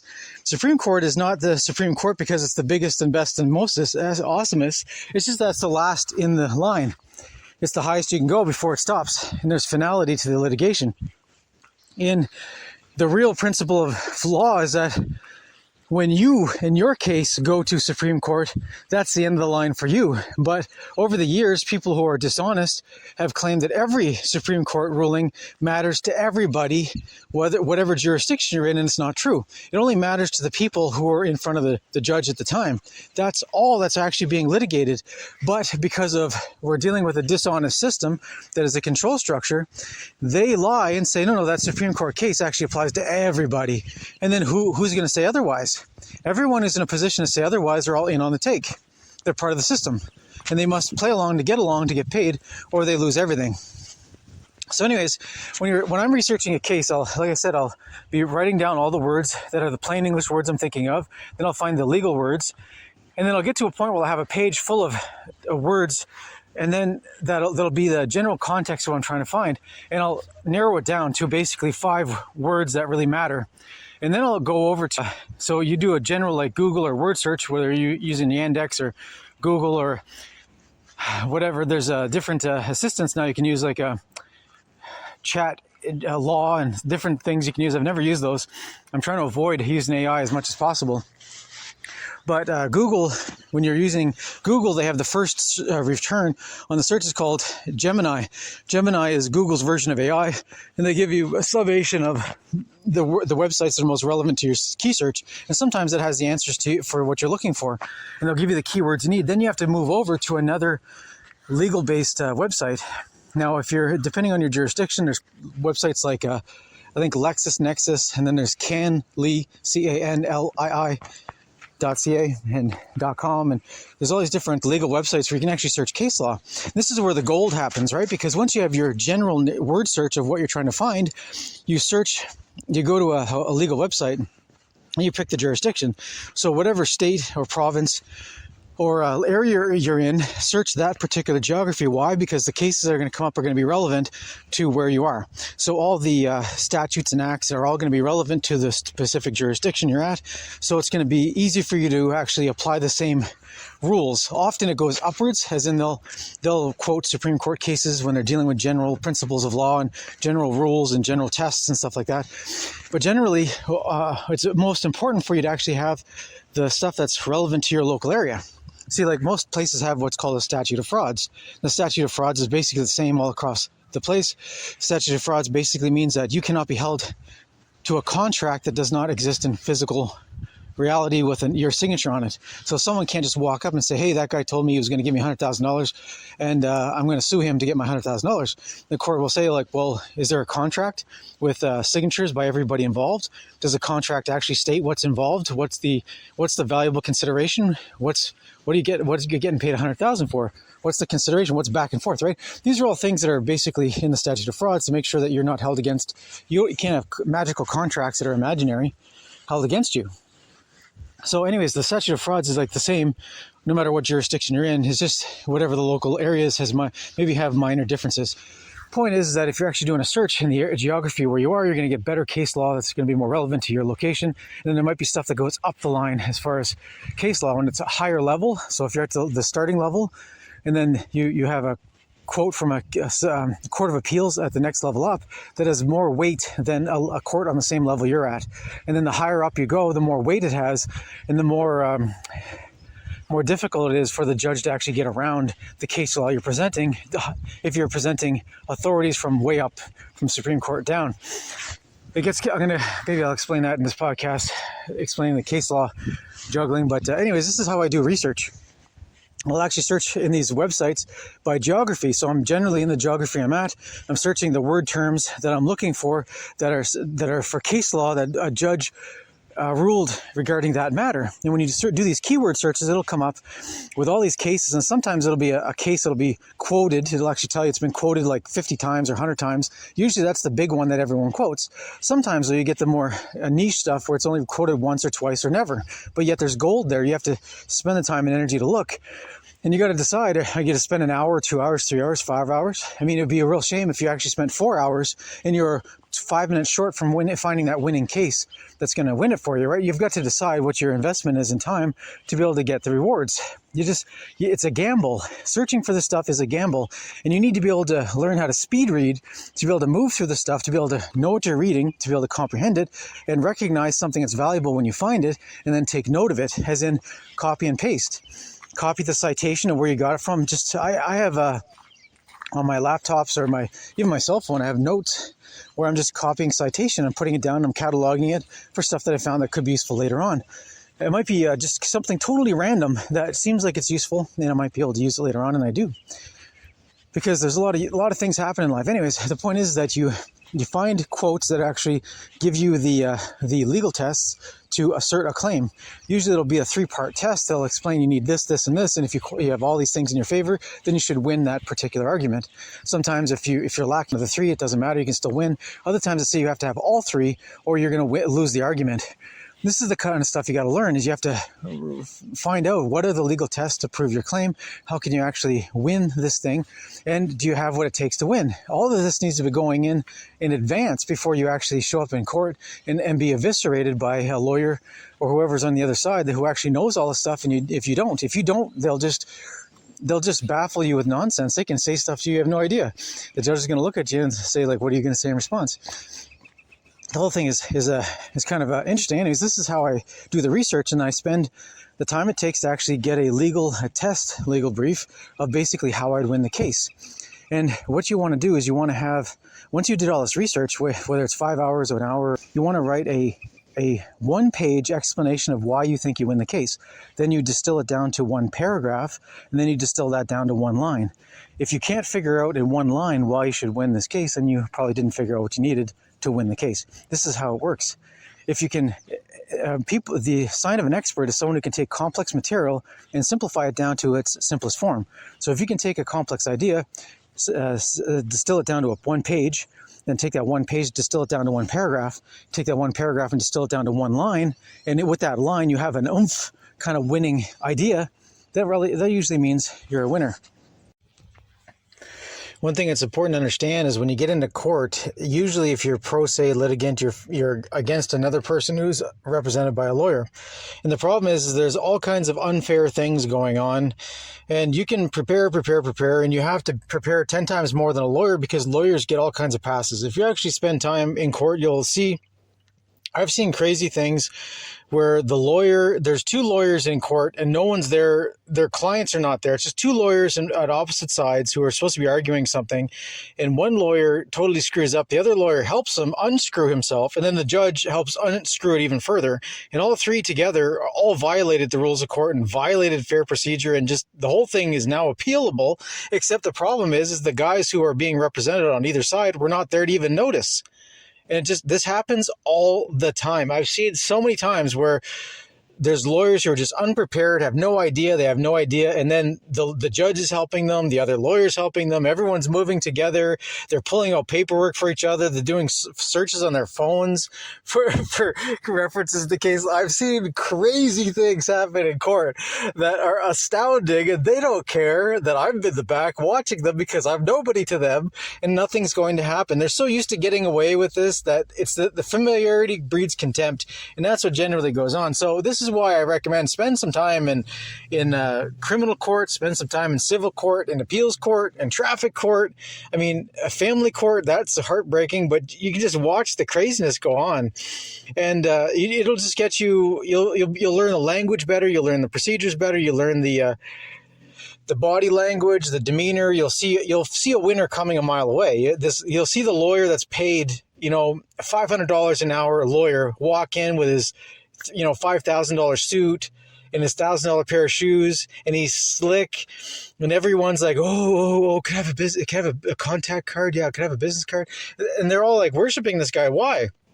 Because this guy, for some reason, has got it together that he has an entire team behind him. He might have 30 people that he's employing to get ready for these cases. And this is what people don't understand, is that these highfalutin lawyers that get paid a lot of money per hour have a whole bunch of people working on their behalf. So if you pay a guy $500 an hour, he's not spending the hour to do anything usually. He's actually taking that $500 an hour and dispersing it out to his research guys who are getting paid $20 an hour. And then it's going through the editing. So you got research guys to research the case laws. Then you got some guys who are doing the case study to get a theory of law to basically how to find a winning strategy. And they'll game it out. If you can pay enough for a lawyer will actually have 3 paths to victory, and they'll pick which one they think is most likely to win in the situation. This is where the guys with the unlimited money can almost always win in court, because even if they don't have an in with influence, they have an in by their legal strategy to be able to pay a whole lot of legal minds to work through and game out the system to figure out a path to victory.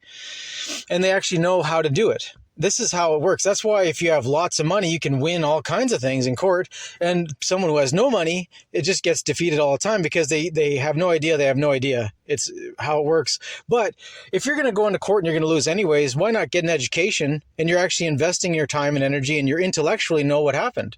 You actually know that you got screwed over and you can do something about it or not, but you learned something. It's a valuable experience in life. So this is why I recommend, spending a lot of time in court when it has nothing to do with you. So you're not stressed out, you're relaxed, you're taking notes, you're just getting the lingo, getting the concepts. I recommend even going in and talking to the clerk of the court or whoever is running the courthouse that you're interested in. Go have a conversation and introduce yourself and have some small talk and get them to, get to know them a little bit. They don't generally want to get to know the public much, but if you're there and you actually become familiar with them, as in you're a friendly face, you're polite, you're receptive, and you're hungry to learn, you'd be surprised what kind of insights they will drop on you. And if you have the ears to hear, and the legal mind to pick up what they're saying, they will actually leave breadcrumbs for you to actually win a case without telling you how to win the case. And this is how it's all about plausible deniability. I've had conversations with all kinds of people working at the courthouse that would make an offhand comment or some weird reference that if I didn't know any better, I would think it would just sounded like an offhand comment that was irrelevant. But because I was actually aware of the legal language and the definitions and certain procedural things that I was trying to figure out, I knew that they actually left the breadcrumbs for me to actually follow through, do the research, and actually be able to do the proper paperwork, do the proper documents, make corrections before it was uncorrectable and things of that nature. So there's a benefit in actually becoming personable with the staff who receive the documents, getting to know them by first name and saying hello. And I mean, you don't want to be showing up and trying to give them food and stuff, because generally anyone working in a courthouse will throw everything that's given to them in the garbage unless it's in a super sealable container, because they're assuming whoever's coming trying to poison them, unless they're stupid. I mean, you might be dealing with some stupid people at a local courthouse and they don't care because they don't even know they don't know. But generally, you can't give food to people working at a courthouse because they're thinking you're trying to poison them or something's going on. So that doesn't work. What does work is if you provide, it's more of a cordial thing. You got to be careful not to be seen as bribing them.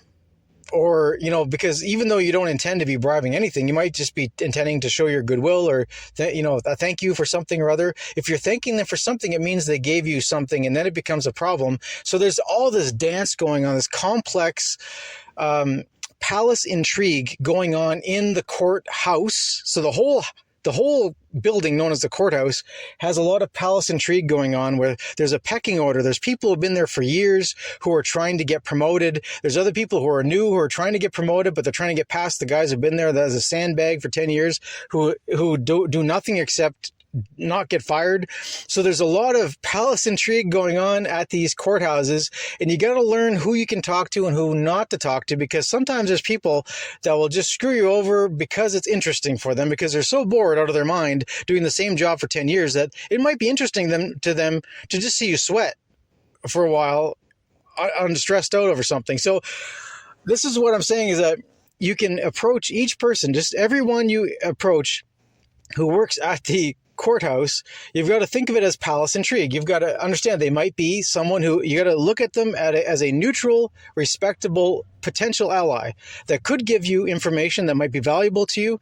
They might mislead you. They might become an enemy because you pissed off one of their friends, or they might become a friend because you pissed off one of their enemies.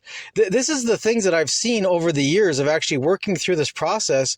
And as long as you are a respectable person who says what you mean what you say, and do not condemn anybody, like do not insult people, don't be degrading to anyone, give everyone the benefit of the doubt that, hey, they might have made a mistake. It might have been an honest mistake.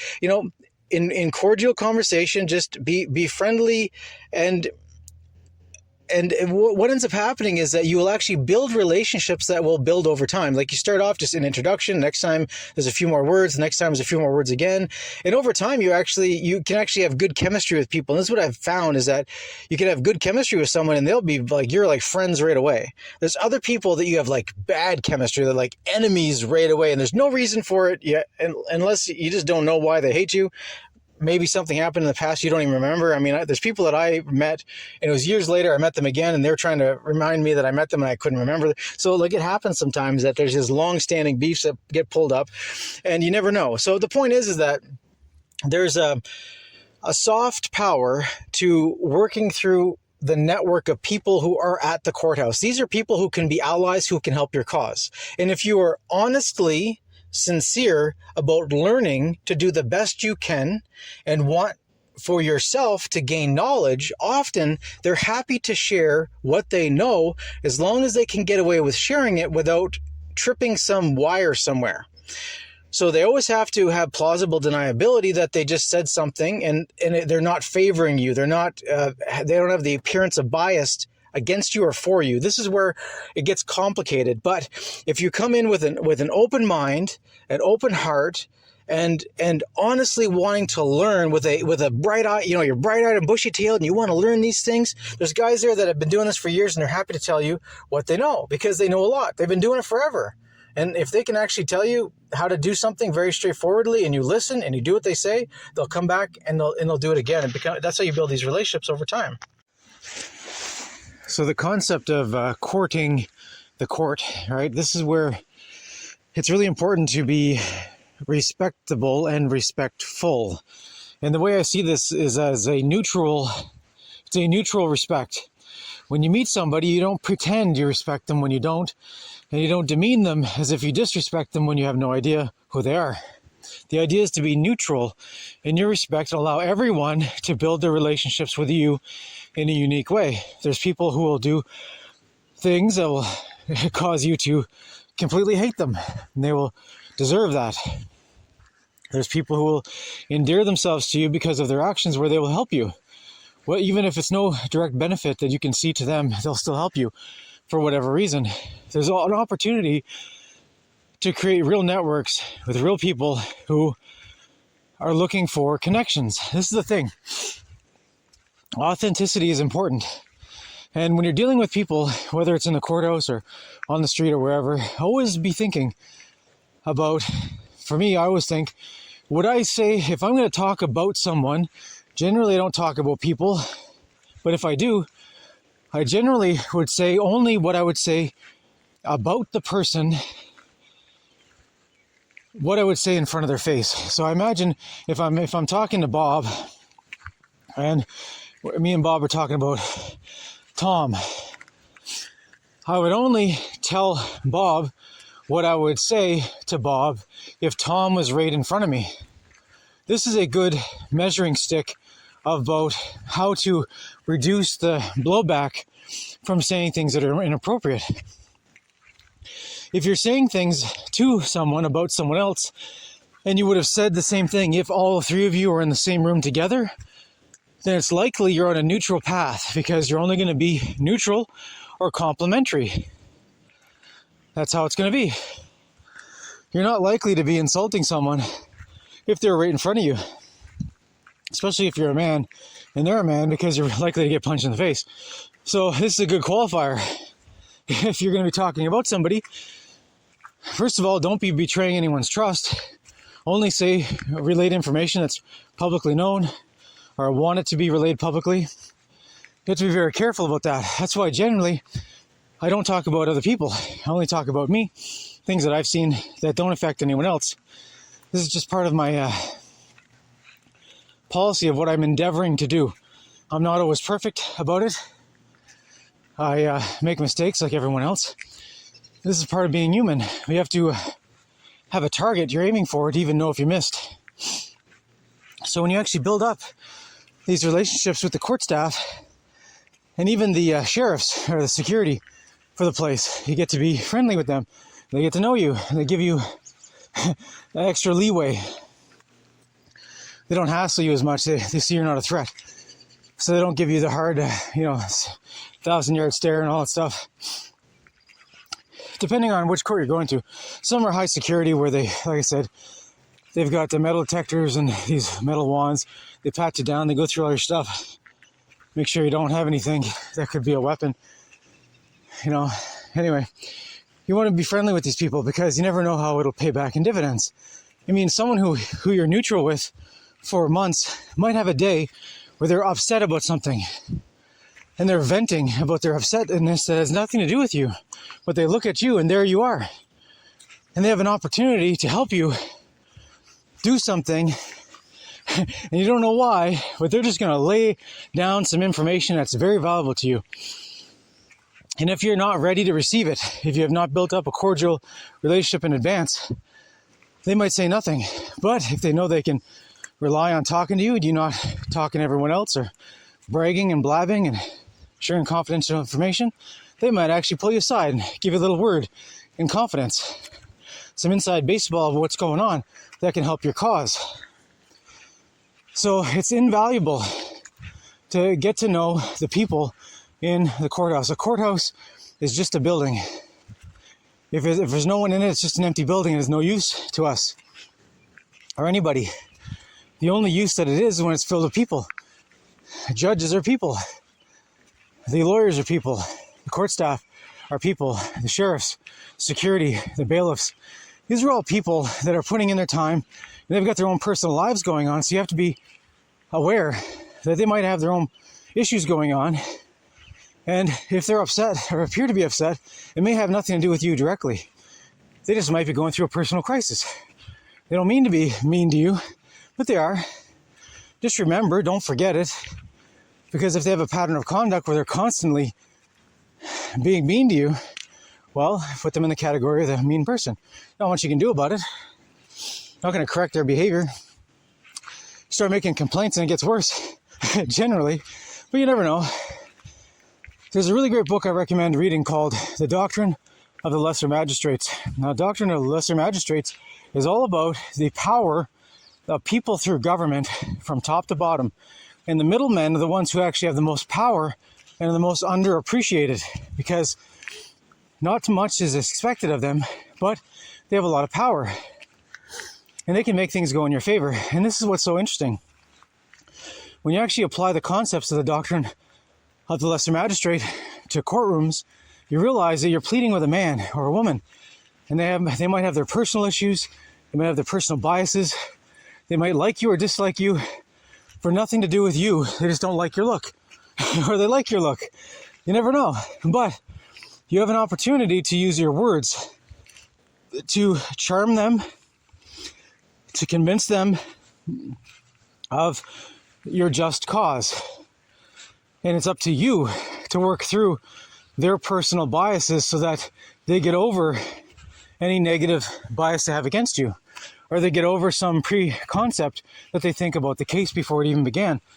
It's up to you as an individual to convince that guy, and to do it in a way. See, this is the beauty, is that judges are human and they can be convinced. They can be turned right around in your favor because it's the right thing to do. Other times, there's an incentive to find against you because there's some club they're part of that wants to destroy people like you. Or there's some vendetta going on in the darkness that you can't see in the light.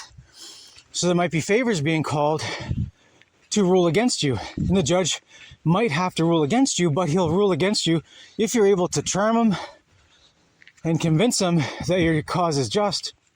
He might find a way to rule against you, but in a way that's not as bad as it could have been. And you just never know. You always have to plan for the worst, hope for the best, and do your personal best. Because ultimately, it's up to you. You have to face yourself in the mirror at the end of the day. Did you do your best? Did you say everything that needed to be said? Did you say it appropriately, on time? Did you argue your case effectively? And if you did, then you have nothing to be ashamed of if you lose the case. Losses are just part of a learning experience. And the difference is, if you lose a case you were destined to lose anyways, for some reason you may or may not know, then at least you didn't spend $100,000 on a bunch of lawyers getting paid to lose it for you. This is the thing that's so kind of fascinating about doing self-represented litigation, is you're getting an education while you're learning how to defend yourself. And this education you're getting is universal. It'll serve you in the future. Every hour you spend learning is an hour in the bank of your education bank. And now you know better. You have experience. Not only do you have theoretical knowledge of how this works, but now you have the physical manifestation of being in the court. You have the memories of being there. You have the anxiety, the fear, oh no, can I screw this up? Yes, you can screw it up. Anyone can screw it up. Lawyers screw it up all the time. Normally, they're not held accountable, and they get paid either way. This is what's so frustrating about it. So being a ProSe litigant, a self-represented litigant, is a real adventure. It's one where you actually gain esteem for yourself as you go along, and you gain respect in the system. I've had so many times where I had people who when I started off whatever I was doing in the court, whether it was defending myself from frivolous civil suits or ridiculous criminal stuff that was just nonsense and everyone knew it, I started off with people who disliked me because they heard about me in advance. And then as they got to know me, they realized, wait a second, something's not right here. There's a description of me that does not correspond with the reality I present to them when I talk to them. Because the way I look, I have a certain look about me that people could think I'm a rough looking character, right? Look like I just popped out of jail or just got done a 20-year cycle through in the military, or I'm in a heavy metal band or something. I have a certain look about me that's not your regular 9-to-5 job guy. And yet, when they start talking to me, these people realize that, wait a second, I'm actually really good-natured. I'm actually have a brain. I'm actually a gentleman. I'm very polite. I'm receptive, and I think about stuff. And I listen to them. And we get into conversation. I become very personal with these people. But as a matter of course, it just happens. If you're open to relationships, these relationships blossom. And I actually won over a lot of people who started off hard against me, and later on they were like, man, I'm so sorry you're going through this. They take me aside and say, look, I'll never say this officially, but I'm going to tell you privately, look, you're doing a great job standing up to these guys, and it's really great that you're doing it. It's like really lifts all our spirits here. All these people, we see stuff, they're telling me from their perspective, they see stuff all the time. It's just heartbreaking, depressing, awful. And what was funny about it is that I actually gave them hope. It gave them a little joy that there's people who can actually stand up for themselves and push back against a system that's pretty dark. So it turned out that I was actually making these guys' days. Started off as me being the bad guy, and then they realized I'm not the bad guy. I'm actually just a man who's standing up for what he believes is right. And more often than not, when these guys are standing in or sitting in on the hearings, they could hear that I was correct. Just my arguments would convince them that I was correct, and they couldn't understand how I was getting all these judgments against me in a certain series of events. It made no sense to anyone from the outside looking in. It was illogical. And whenever there's illogic going on, it means there's an agenda afoot. A conspiracy, one could say. So you never know how these things are going to turn out. And so I recommend you just build the soft power of not trying to become friends with them. You're not going to go hang out with them afterwards. But just while you're in the situation of being in close proximity within the courthouse, within the court building, you're friendly and cordial. Try to remember their names. Say hello. If you have a polite conversation, try to remember the details and follow up next time around. Find out if someone tells you their daughter's name, try to remember the daughter's name. Next time you say, hey, how's so-and-so doing? And man, the dividends that pay back in that, in a sincere interaction. I'm not talking about manipulating people or being a psychopath here and trying to, falsely get something that's not entitled to. I'm saying actually have real relationships with people. And you'd be surprised how human these people actually are. Some of the toughest looking sheriffs and police and different security guards actually warmed up to me over a while. And we actually became very friendly, like very, very friendly in a way that was very unusual, because they realized that I was the real deal. I was a real guy. And I may be flawed. I may have a history, but here I am. I'm doing my best, and I'm really standing up for myself. I'm standing on the truth, what I believe it is, until I'm convinced otherwise. So you just never know how these things are going to turn out, and all your preconceptions of going into these things are usually changed over time. People start off as enemies, become friends. People start off as friends, become enemies through the system, and you never know the complex pattern of things going on in the background, because all you can see is the surface level. You can see what's out front, but you have no idea what's going on in the back, in the private halls where there's little discussions going on, and that's where the powerful kind of skulk around and whisper into the ear of the certain people making decisions. When the shot callers pulled aside and read the riot act that you will rule against this guy, that judge now has to wonder what's going on here that he can't see. Is he given a reason or no reason? He just told do it or else. Then you have to start making frenemies. Frenemies is someone who is a friend but an enemy at the same time.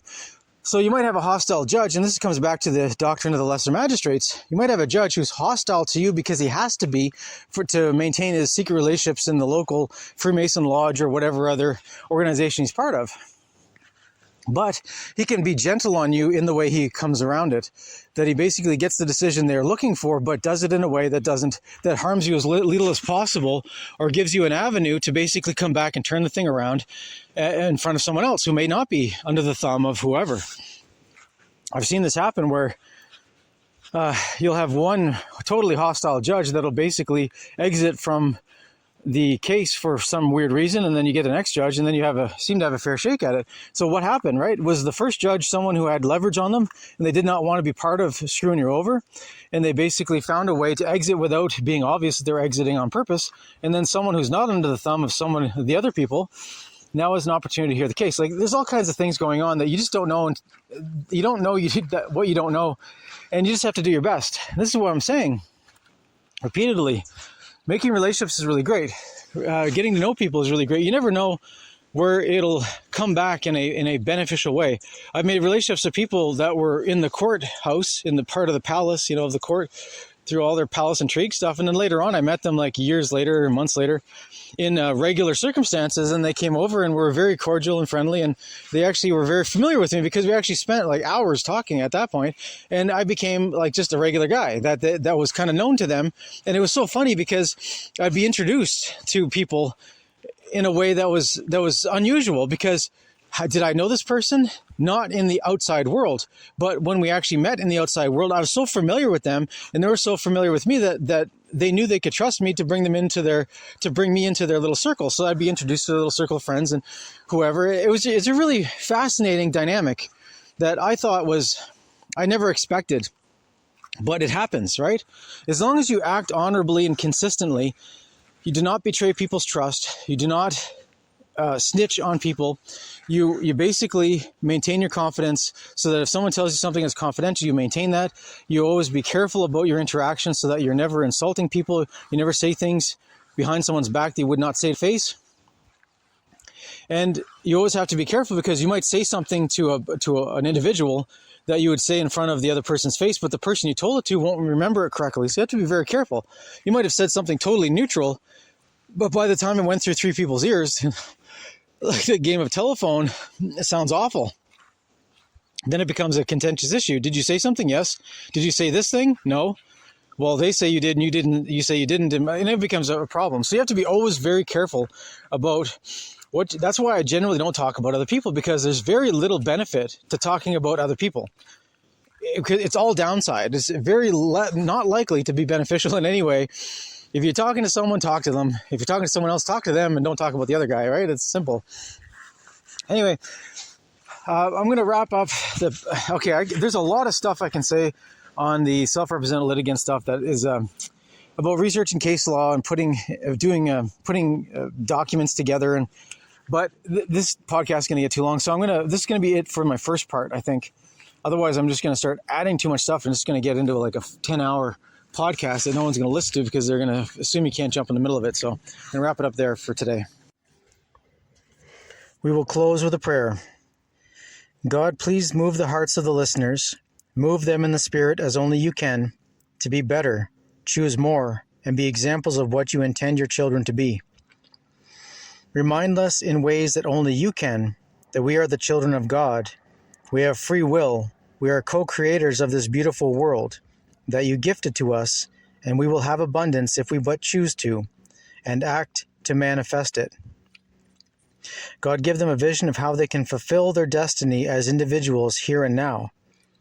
We ask that you inspire us to be fearless warriors in spirit and the sword, to be shining examples of what we can do with our divine potential. Fear not, fear not, fear not.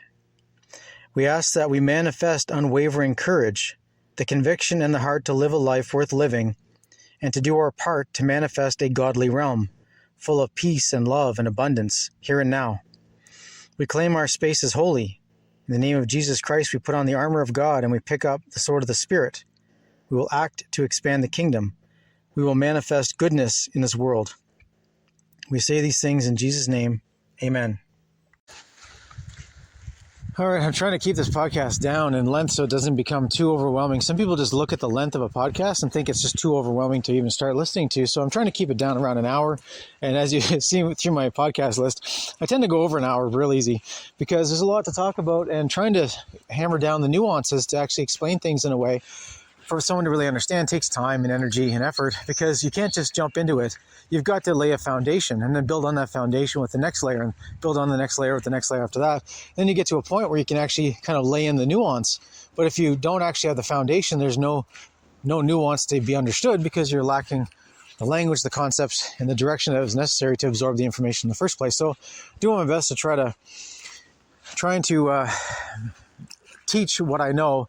And what's interesting about it is, as I'm trying to teach what I know, it helps me to know it better. This is part of the method of there's the method of education they call the trivium. And the trivium is actually really important, because the trivium helps you understand something at an intellectual level deeper than you could ever understand it otherwise. And the whole point of the trivium is that you actually, number one, you learn a subject to the maximum that you can to get to a point where you think you've actually generally mastered it or have a really great knowledge of that particular subject. And then the next phase of the trivium is you have to distill down this complex concept or structure or knowledge base into its most simplest form. And once you get it down to first principles, and you have to challenge those first principles and see if it actually works. And then you have to turn around. The third phase is to actually teach it to someone else. And, the fourth phase is basically proof of claim, as in the person you taught it to actually knows the thing you're doing and can do it efficiently. So this is part of the trivia method. It's actually a 3-part kind of method of basically learning a subject, distilling it down to simplest form, then teaching to someone else. So each time I'm doing a podcast on some of these topics, it's helping me kind of lay a foundation that it's internalizing things a bit better. It's exercising my ability to actually explain something, because if I don't know what I'm talking about, it's pretty hard to explain it. And it's pretty obvious on the surface if someone's talking about something that they don't really know what they're talking about, because they generally talk in circles and in platitudes and don't really say a lot of anything in substance, but they're talking a lot. With me, I'm trying to get to the substance in a way that actually follows along in a linear fashion, A, B, C, D, E, to bring you from a foundational concept to a more understanding concept where you're better off for it. And after you listen to my podcast once, you're better for it, is my intention. Even if you never listen to that podcast again, you actually are at a new level of understanding where you can actually pursue your own research to actually, even if you don't agree with anything I say, you can actually go look it up for yourself and find out if I'm mistaken, or you think there's a better way of describing it, or there's a new thing going on. It sparks imagination, it sparks interaction. It allows us to actually grow as individuals. So that's my intention with this podcast, is to help people grow. I wish I had a podcast like this to listen to back in the day, because it would have saved me a lot of time. Because I went down a lot of dead ends and rabbit holes that were unhelpful in the end. Why? Because they were useless information, or dead ends that were pretty obvious to me now, but I didn't know back then because I just didn't know for sure. But in doing these series of podcasts allowed me to actually help others cut to the chase and understand some basic principles to be able to move forward in a constructive manner that's more efficient with your time. That's the idea here. So learning about ProSe litigation and self-represented this and that, it's an important concept to learn, because you can actually improve yourself mentally. You can actually, your esteem will actually rise as you work through the system. And this is the kind of the irony here, is that even if you lose a series of court cases, your esteem will rise because you'll know why you lost it. You didn't lose it because of lack of merit or lack of case or lack of whatever. Sometimes you lose because there's an agenda underneath the surface that you can't see at first. And once you realize the agenda, it's like, okay, that's why. There's some powerful group that's trying to achieve something and you're in the way. They'll get you out of the way. That's what happens. And what happens is you actually become, as you have to argue in court, you become a better speaker. As you have to actually present this information, you have to know the information to be able to present it properly. And when challenged, you have to be able to recover your position and keep going. So you might have, say, a 10-minute speech that's your introduction to the court. And in this 10-minute speech, you have your whole case laid out beautifully, and it's all timed. So it's just going to be this real thump zinger. And then what ends up happening is 2 minutes into your speech, there's an interruption. And then you have to start back from where you left off instead of starting from the beginning again, because people don't like that. And then there'll be interruptions, or there might be some weird things that happen, or someone's phone rings, or there's all kinds of things that throw you off. And you have to recover from that and just move forward and decide, do I start my speech again, or do I just continue on where I left off? Does the judge have the brain enough to be able to follow what I just said and continue on, or do I have to rehash everything?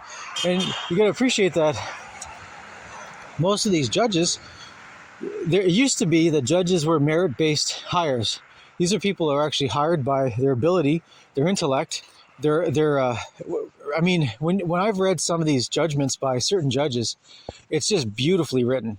Just beautifully written. Some of these judges from like a couple years ago, like 20, 30, 40 years ago, these guys were brilliant. They were able to take complex material, dissect it, distill it down to first principles, explain it in their decisions and their reasons, and then simplify it for posterity, which from that point on, everyone can rely on their very simple, clear, concise understanding and explanations of concepts that might have been otherwise daunting. So there's a lot of really great judges who are big brains, who are really knew their material, that we have a lot to be thankful for, because these guys actually put their thoughts to paper, and that paper is now moved forward through case law into posterity, I think the term is posterity. So we have the benefit of that. These days, not so much. Since the 1960s and the Long March through the institutions, the communists have actually destroyed everything in a way that was hard to tell at first, but now there's more and more activist judges who don't even know what a woman is. They will not define what a woman is. These are basically activists that are put in a position with robes, and they're called judges, but they have no discernment. Excuse me. They have no ability to think rationally or logically. They're just there as political activists. They've been hired to fulfill a role, and the role is to be an activist. And if they deviate from their activist position, they can be removed from the position as judge. So these are the kind of people that are so frustrating to be around, because it's like everyone knows why they were hired. They're not hired because they're smart or they're good or they're able to do their job properly. They're hired because of other reasons, because of political activism. And this really screws the equation over in a way that is actually destroying the legal system. It's destroying the credibility of the legal system as we watch it. I'm watching this thing fall apart from its foundations up, because people are less and less believing in the justice system because it's so obvious there's no justice there. And as the system is being destroyed, the communists are cheering it on because they want to destroy the system to bring in either the neo-feudal lord system or their communist worldwide utopia, or their other systems coming in. So there's a part of this where there's a cheering on of the destruction. Like the Titanic is sinking, they're playing music and cheering as the Titanic's sinking, and there's people who are cheering it on think that they've got a lifeboat for them.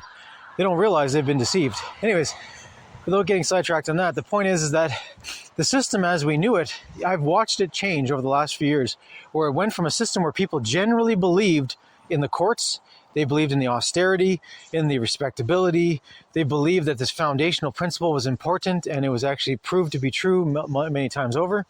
What ends up happening is, over time, because of all this political activism going on, these new judges that are hired not for their qualities, but because they're activists, it's actually destroying the system in front of us. So I'm watching this thing fall apart. And part of me is sad because I spent so much time learning the system to be able to work within it, to be able to swim in those waters, and watching the waters get tainted by this other stuff. You know, it's like a bittersweet sadness, where part of me wants the system to come crashing down because the system is corrupt. In reality, it's like the point is to maintain power by the powerful. It's not that the system has been corrupted over time and started off great and turned into something else. It started off to maintain power for the powerful, but it had a premise that was beautiful on the surface, but not at the depths of it. Now we're watching the thing, even the surface is crumbling and falling apart, and it's becoming ridiculous. So how long can the system maintain itself? So I'm really conflicted on this.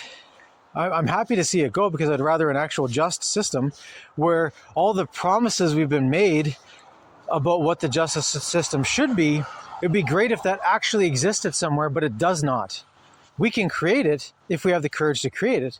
And if people actually learn the skills of the whole judicial process and how this is supposed to work, and actually applied it in an objective way that, according to what we expect it to work like, we might have a great system. But right now, it's something else. Anyways, I'm going to wrap up the podcast there. I'm going to get too long into this.